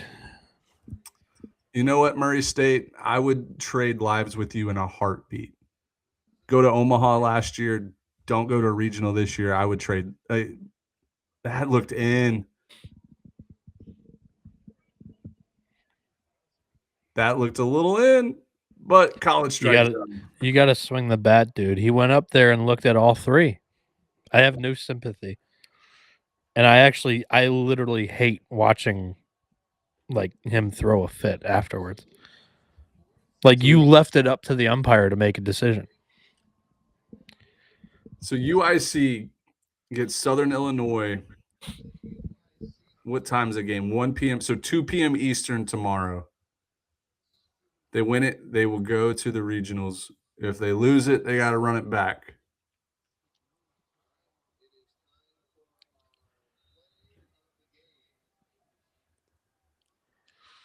Wow. All right, let's switch these games. Let's do it. Bang. And we can hide this one now. Nope. Switch back. Yeah, just hide it. There we go. Uh-oh. We got an ump show. Yeah, Spencer, I would not be surprised. Keep an eye on Skirka this carousel. I don't know anything. I just think there's a lot more good jobs. Hey, he'd be a hell of a coach at Houston. Keep an eye on Kansas. But there's a lot more good jobs open now than there were last year when, he was just a 4 seed. Mm-hmm. They won the MVC regular season and tournament. But the fact that he did all of his damage after the carousel kind of had finished spinning, this is Skirka's spin, I would say. All right, couple good points here. This means we'll have at least four new College World Series teams this year compared to last because Murray State's out, LSU's out. Excuse me. Who are the other two? Help me out here. Louisville's out. Yep. And which is crazy, by the way. The fact that you've got 4 teams that didn't even make the NCAA tournament. Who's the 4th team? All right, so I'll just rip them real quick. Arkansas, Coastal, Oregon State, Arizona. Arizona's the 4th. Oh, Arizona's out. There you go. Yeah.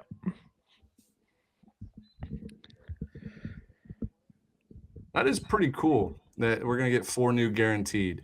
I think it's crazy, honestly, that it worked out that way. There was another good point I wanted to run through. Oh, here we go.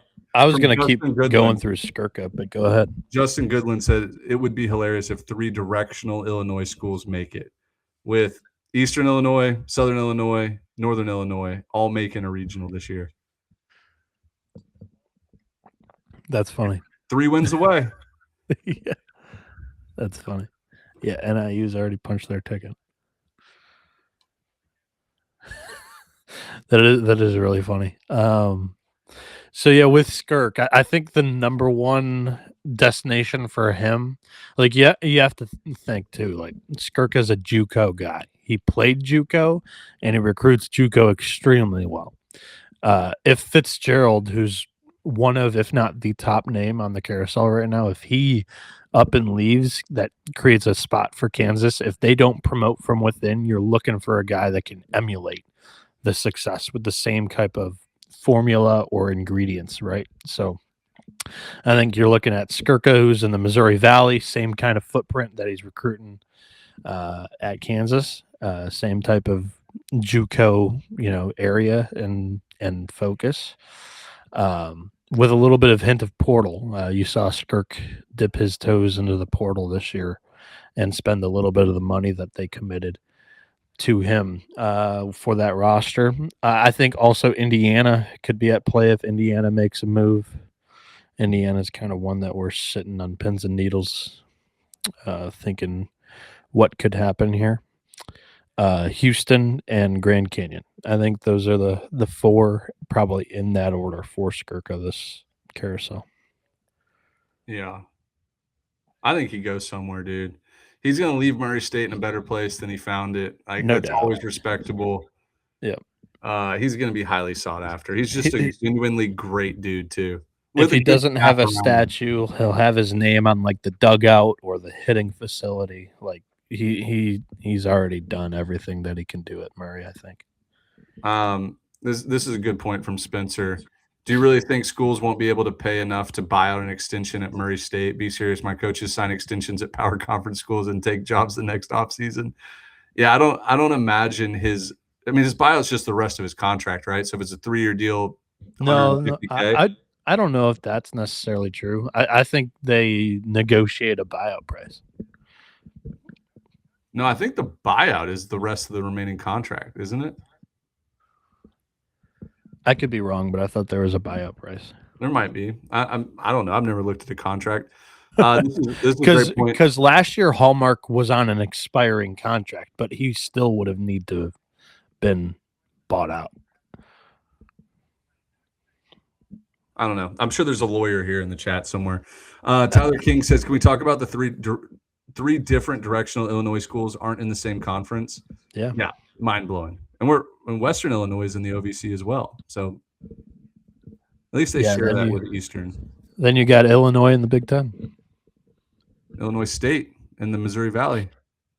Yeah.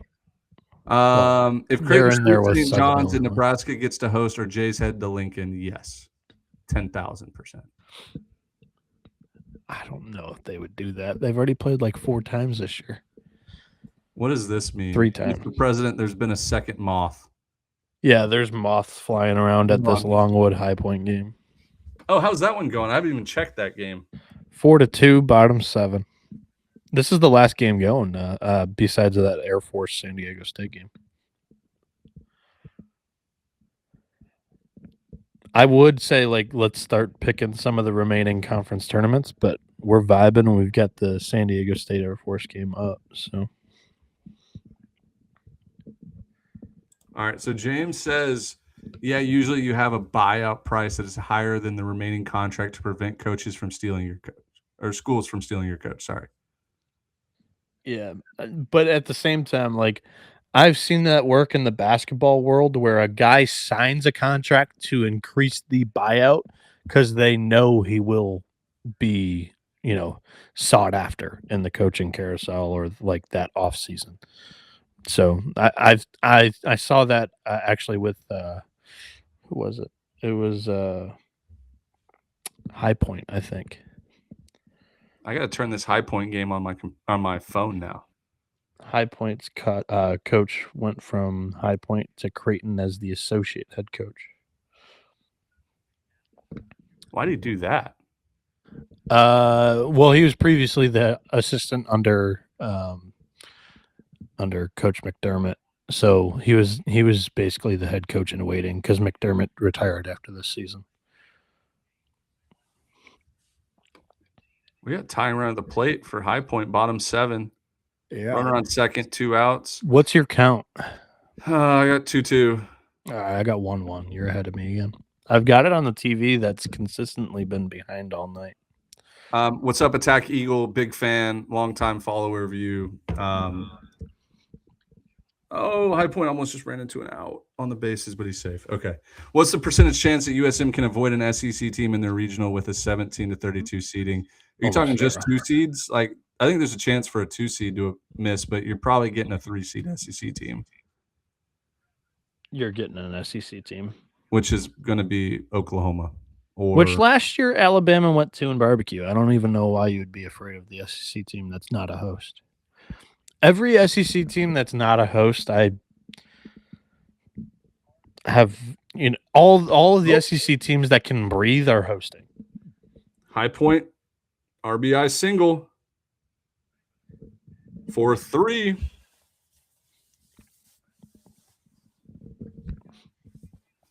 Oh, here we go. Who has NIL numbers in here? If you know your school's NIL numbers, share them now. I think Mercer is at a whopping 0. They gave an NIL deal last year to Ty Daly, and then Clemson 5x'd it.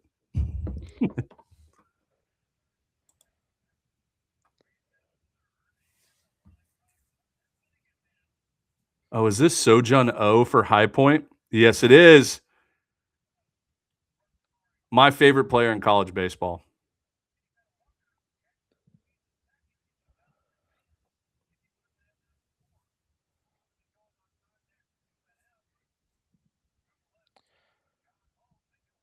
What are we arguing here? Catcher's interference?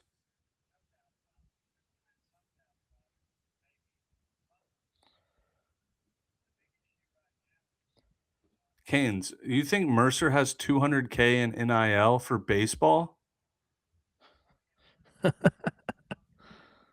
If I remember correctly, Mercer doesn't do NIL. They just fund more scholarships.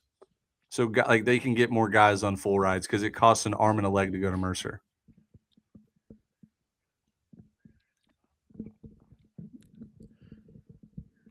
I'm curious. Big South. I don't have the sound on, so chat, help me out here. High Point Longwood. What are they arguing here? I have the sound on. I just got to the play. All they're doing is zooming in on the hitter right now. Oh, I think catcher's interference. I'm watching the replay right now. Hey, 9 out of 10 times the hitter is correct with catcher's interference. He did not hit the catcher's glove. He said he did, and you don't just make that up as a hitter. That doesn't cross your brain ever. It did not make contact. So you're calling Sojun O a liar? Yes. It's blatantly obvious on the replay that he did not hit the glove. He may be arguing foul tip here. It's not catcher's interference. I could see a foul tip. What do you mean arguing foul tip? He definitely tipped the ball. What do you... So was it called a foul ball? Oh, and here goes San Diego State taking the lead. 10-8 Aztecs. What a crumble job from Air Force. What a comeback. What a comeback for the 1 seed, San Diego State. Now they have to beat Washington State twice tomorrow, assuming they hold on to the lead. Look at that celebration. That's amazing. Yeah, I wonder if they did not call this a foul ball on the play, because this is a foul ball. It's not catcher's interference. The bat doesn't even get to the glove. Yeah, I just saw that replay. It's not.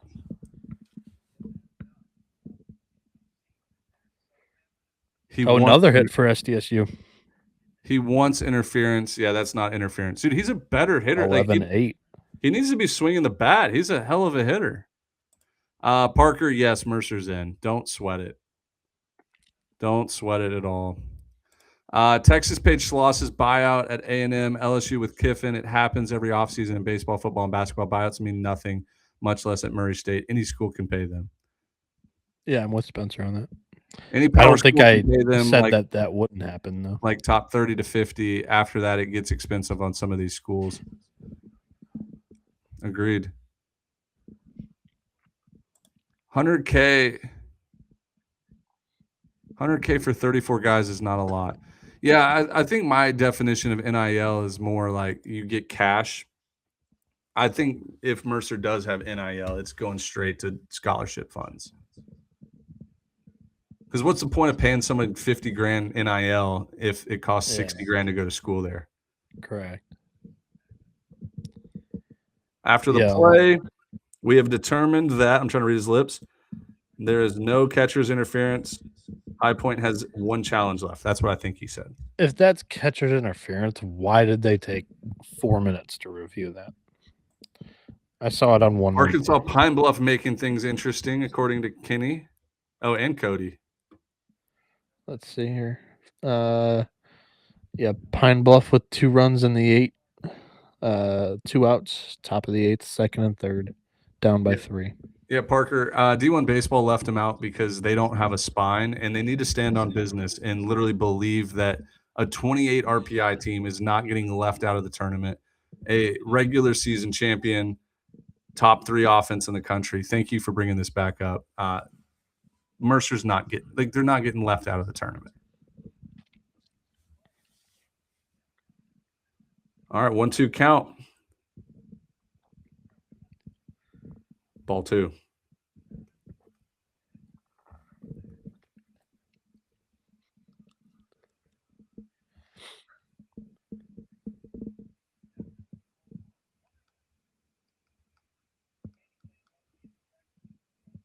I think High Point needs to join the SoCon.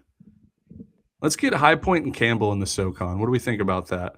I think High Point loves where they're at right now. In the Big South, you don't have as many competitors for those auto bids, and you are by far the biggest spender in that league. I think they're happy. If High Point makes a move, it'll be to like the A10 because they're a private school league and struck him out. Private school. Longwood strikes out Sunjayo. Going to the 8th, 4-3 Lancers. That's what Sunjayo deserves.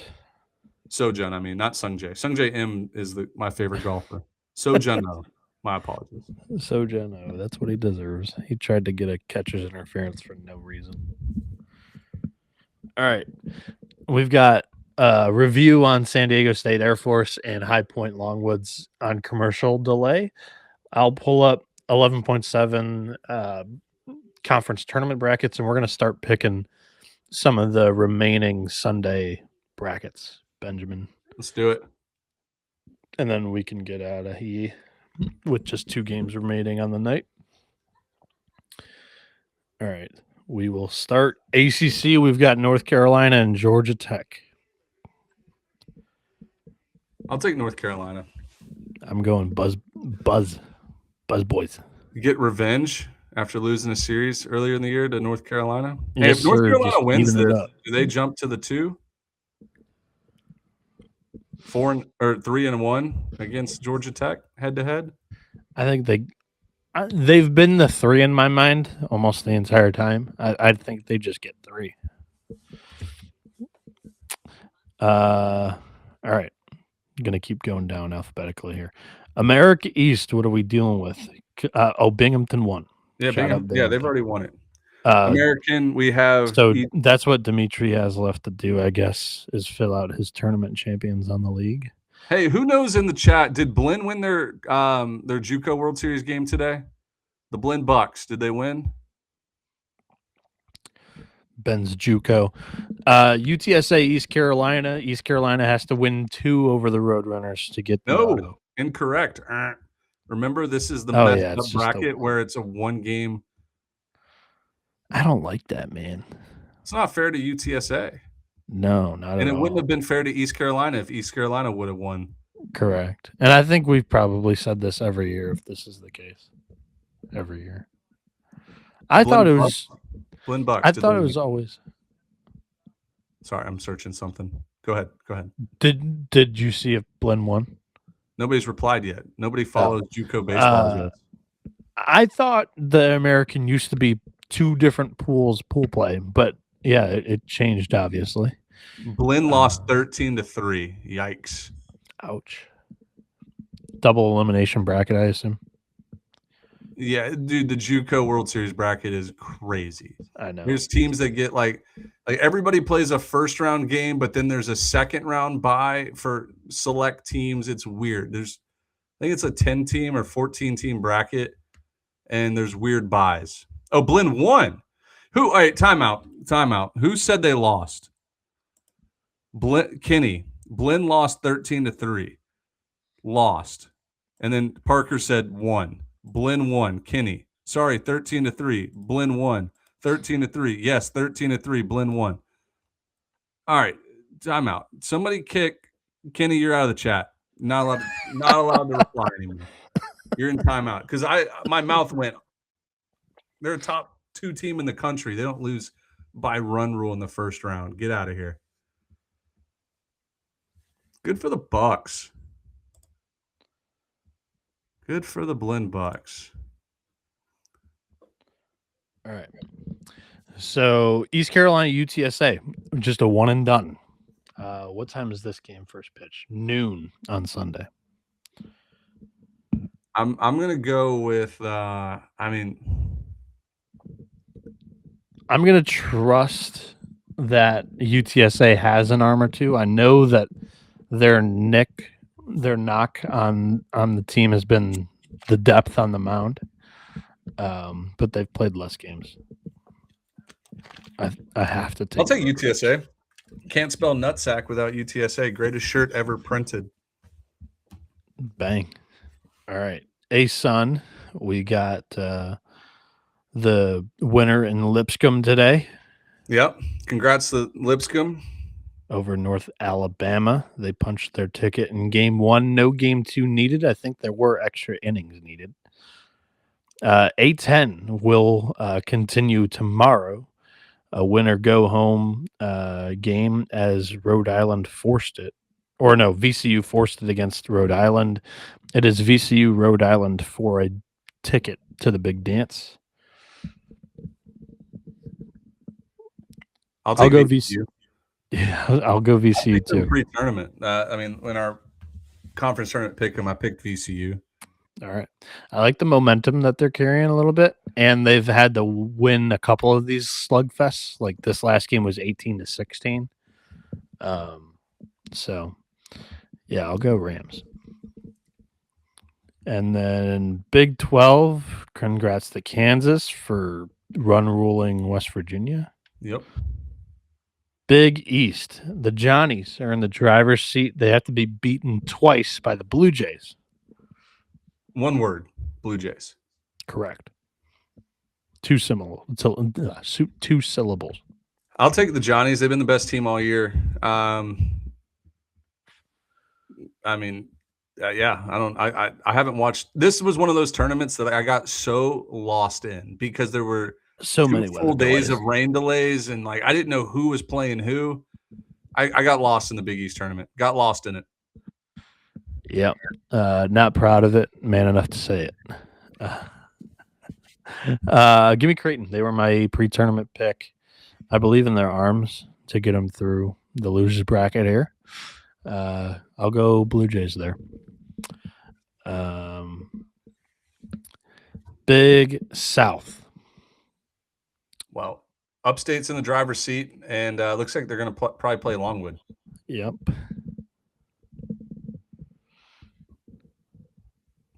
You know what? I'm gonna go High Point. I think High Point. I was thinking the same thing. I think High Point comes back and wins this, and then they shock the world tomorrow, win 2. I was thinking the same thing, but I'm not gonna do it. I mean, Longwood's up by 1, top 8 with a runner on second, and nobody out right now. They're knocking on the door for insurance. So, what kind of odds could I get at Vegas for High Point live right now to win today +2 tomorrow? Probably plus, because they would end up being favored in both games tomorrow. But right now they're probably plus 250 to win this game. So let's call it plus 400. All right. I will go Upstate. Coach Sweeney getting it done for the second year in a row. That would be a hell of a coaching story, by the way. He replaced like 33 guys. Yeah. Crazy. That's the Big South. Big Ten. We've got UCLA and Oregon. UCLA's won back-to-back games, back-to-back San Diego walk-offs. Oh, What'd you say? counted that as a drop? Diving play. He 100% caught it. And they said he dropped it. Oof. Wait, let's watch this replay. Oh, it bounced. It bounced. Not a catch. Bounced. Lead off single for Air Force. Let's go, troops. So UCLA off back-to-back walk-off wins, walk-off hits by Mulavailevou. They're in the championship. They're playing Oregon, who has smashed Washington and smashed Nebraska and looked like an absolute buzzsaw right now. Big hit from Longwood, rope down the left field line into the corner. Left fielder having trouble picking up the ball. That's definitely one run. I think this might be a triple double. All right, 5-3. Longwood. Lancers. My pick is going to be Oregon. And dude, how are you picking against UCLA? They do the same thing every game.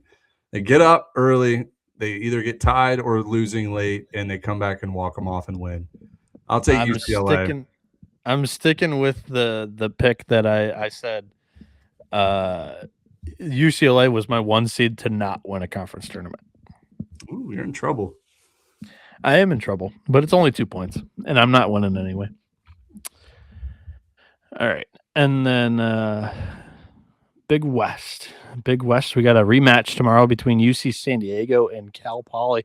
Longwood long bomb. No way. 7-3 Lancers. Oh, no. The wheels have fallen off. The 11.7 Ben Upton jinx has landed on the Panthers, and the wheels have just timbered, caved in. That wagon is too heavy.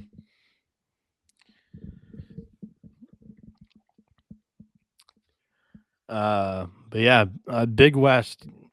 UC San Diego made the run from the losers bracket to take on Cal Poly for the third time in the same weekend. And we're expecting the same pitching matchup as we saw on Thursday. Steele Murdoch for those Tritons and Griffin Ness for the Mustangs. Ben, who's your pick? I'll take Poly. I think they're better overall, and I think they punted this game after they got down. They'll be ready to go tomorrow. They're a team that they can make some noise in a regional. I'm with you on every step. I totally agree with that analysis, and I think that they're better suited to like win not only like a regional in the NCAA tournament, but like this is only their 4th game of the weekend, and I think they're better suited than Tritons are for what comes after the starting pitching. But UCSD's offense is just as good as Cal Poly's, I think. So that's where I think it gets interesting. But it would be cool to see UCSD make their first postseason trip. First D1 NCAA tournament trip. They were a regular postseason team in D2. CAA. This is one where has been on the on Flow Sports. I have not watched a second of this. What are we looking at here, though? So you said that Northeastern beat Campbell. Oh, that was right here. Yep. So no, tomorrow's winner take all. Campbell Northeastern. I know that for a fact. I just looked it up. Okay. Yeah, then I don't know what happened in this bracket. I didn't watch any of this today. Campbell wins. They have to beat Northeastern twice. Mm-hmm. I'll go Huskies. That's also a hell of a coaching story, and with Harrison Feidenberg being like the leader in that offense, he was like the only one that came back. But yeah, that's also another name on this year's carousel to keep an eye on, because last year also not many spots for Glavin to land, and he signed an extension with the Huskies. I don't see him really leaving the Northeast, but if Inter Donato takes off, Boston College would be a natural landing spot. Conference USA, we have that Missouri State and Jacksonville State game still taking place. Missouri State's up by 2. Actually, no, it's Missouri State and Liberty. I don't know what's going on here because Jacksonville State already knocked off DBU earlier in the day. They are sitting in the championship game, awaiting the winner in Missouri State and Liberty. Liberty's up 6-4 in that one. Jack State was my pick to win the tournament. I'll stick with the Gamecocks. I'm going to go with I think Liberty. I think Liberty ends up winning tomorrow, and then they win the title. Jacksonville State's kind of been playing shaky this tournament. Like, they haven't really looked comfortable. They played some tough teams, but yeah, I'll take Liberty. All right.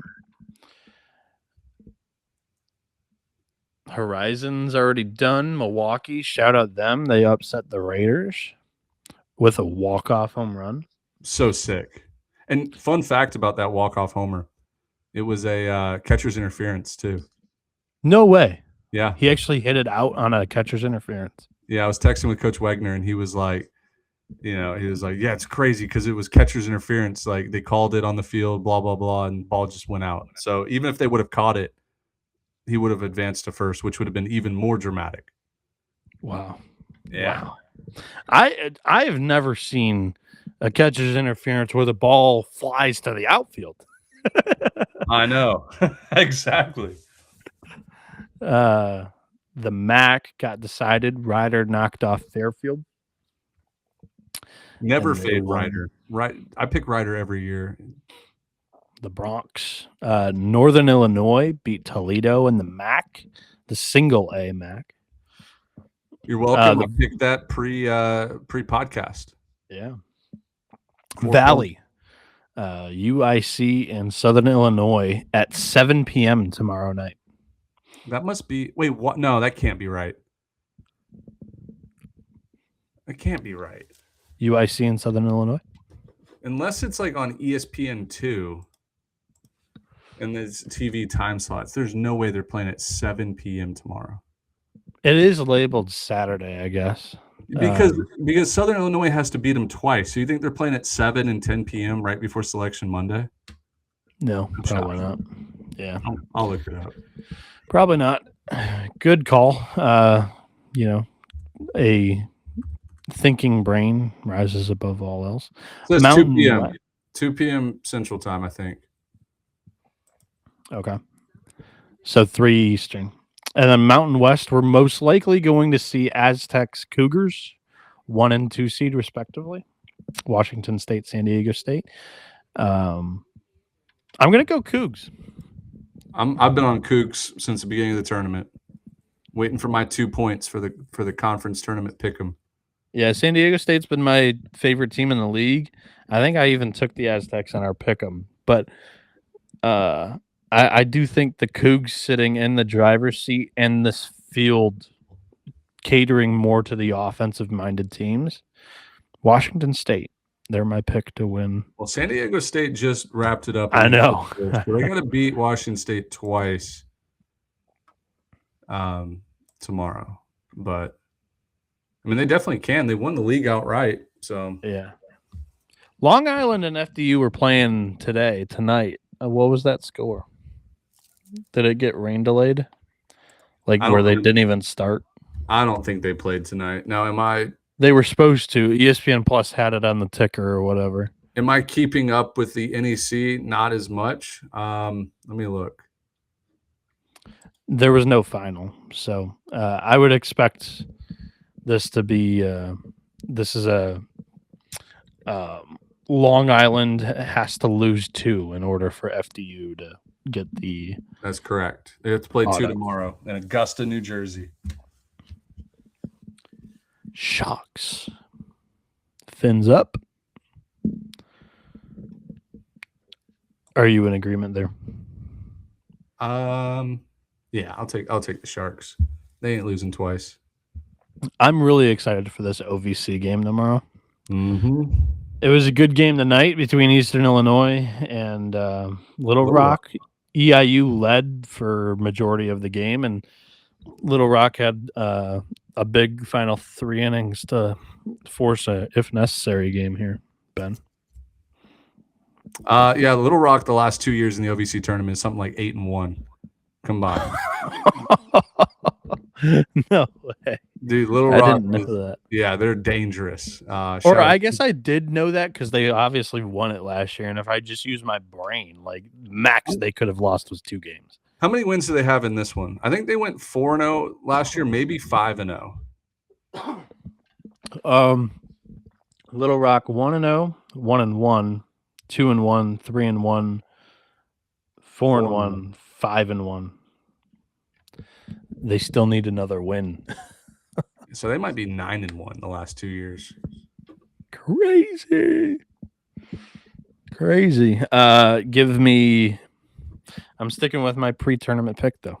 I'll go Panthers. Am I frozen?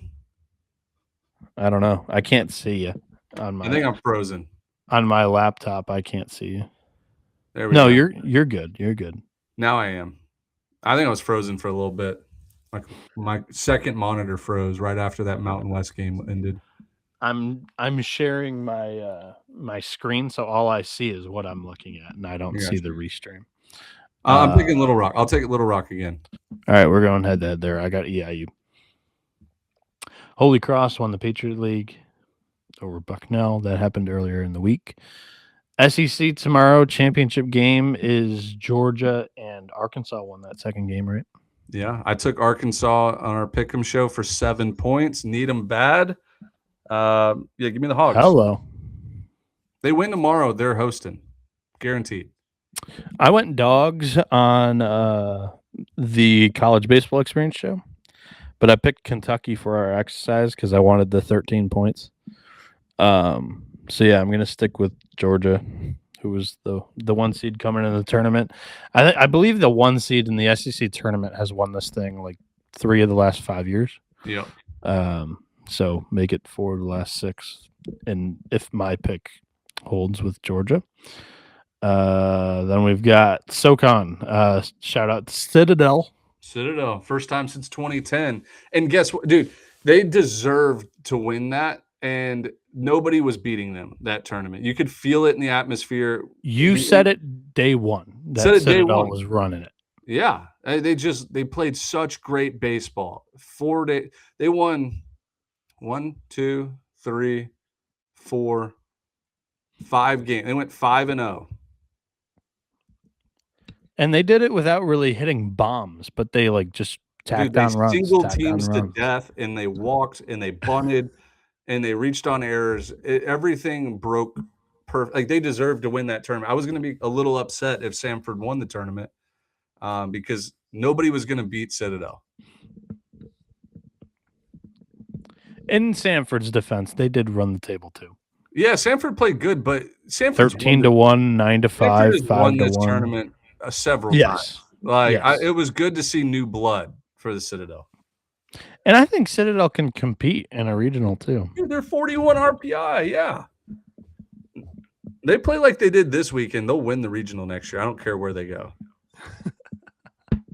Next year, you're already counting them in next year's NCAA tournament. No, this year's. I know you said next year. Oh, I meant this year's. Next week. Lamar got it done in 2 games at home in Beaumont. First time in 16 years, just like the Citadel. Hell yeah. Sunbelt. Oh, man. So we've got Southern Miss and Troy doing battle early in the morning. The winner of that meets Louisiana in the final. This is incorrect. Yeah, we can fix that. Don't want to mislead the audience. I'll say I'll pick whoever wins that morning game, Southern Miss or Troy. I do think there is a weird psychological and physical advantage to playing before and winning. Like playing that second game. You're loose. You've seen pitches come in. You're familiar with everything. I don't think it's going to be a pitching. Now, dude, if Troy wins that first game, they might just punt the second game and just think they're in, right? Like, you can't, though. I know you can't, but I'll take whoever wins Southern Miss Troy to win. Louisiana's probably celebrating right now. They're in the tournament. They're locked in. I don't ever really want to jump the gun and say anybody's locked in. They're definitely bubble. I think they're on the right side of the bubble. I think both teams should feel the need to win that game. And if Southern Miss wins it, they can say they swept the regular season and conference tournament titles. We're a top 8 team, blah, blah, blah. I think all 3 teams should need and want to win both games tomorrow. In Louisiana's case, just the one. Give me the Golden Eagles. They just typically play really well on the boardwalk. And yeah, they win it again. And I agree with you, like psychologically, getting a game under your belt on that day instead of going into the first game, first inning dry axe. I think always, momentum plays. Well. Yep, it does. So FAMU plays Alabama State. That game went final, right? Went final. Yep. Florida A&M. I'll take them to win it. They've been the second best team all year. In the SWAC, and I like the Rattlers. I agree with you. We got 2 more leagues to go as the Summit League. South Dakota State is your champion. The 4 seed, who is 20-31 entering. What were they in conference? 12-15. Dang, below 500 in conference too. Also, St. Mary's won the WCC, and Tarleton won the WAC. So we're done. We're done picking the winners. Look at that. Look at us. The final game that's going tonight is Longwood 7, High Point 3. High Point in the bottom of the 8th with 2 outs, runner on second. Looks like it's going to be Longwood, South Carolina Upstate in the Big South Championship games tomorrow. Benjamin, anything that you want to say before we get on up, get on out? Nope. I'm about to go brush my teeth, lay on the couch, watch the end of the High Point game. I guess that's the only game left on. That is, by the way, I think that is 2 straight nights, 2.5 hours on the dot. On the dot. We love it. Hey, we love the chat. Yeah. I'm starting to get addicted to going live. It's more fun than listening to Dimitri just go on tangents for a 2.5 hour pod. Well, and also I don't feel as bad just blowing up your guys' phones like this just happened. That's fucking amazing. This just happened. This just happened. Yeah. But no, you're the man. Thanks for grinding this out for 2.5 hours. We'll fun. Be back. I enjoy it. The next couple days, have your alerts ready because we might go live at 6 p.m. We might go live whenever. I think the regional hosting sites are announced 8:30 Eastern on Twitter. They do it in a weird way where it's alphabetical. I will be live at that point. We could do it on the 11.7 channel or we can do it on the College Experience, but that'll be the 3rd straight year that I have Rocco on a live stream reacting to those hosts. Rocco Miller, for those that don't know, college basketball bracketologist. Yeah, we've done that. This will be 3 straight years on the College Experience. And we got really nice feedback last year from 2 of the people on the selection committee that Rocco has relationships with. Really? So. Good, dude. That's awesome. Yeah, Rocco came on our show, the podcast last year, and we filled out a field of 64. It was fun. He's really good at what he does. Yeah. Yep. Very cool. So yeah, that's my plan tomorrow at 8:30. We can do it on 11.7. We can do it on TCE. But yeah, I assume that those night games, if there's any, if necessaries that are happening, will be back on live. All right. Cool. All right. Well, we love you guys. Appreciate everybody in the chat, everybody that was watching. These are fun. We're going to be going live a lot the next few days. So y'all take care, and we'll see you soon. Bye-bye.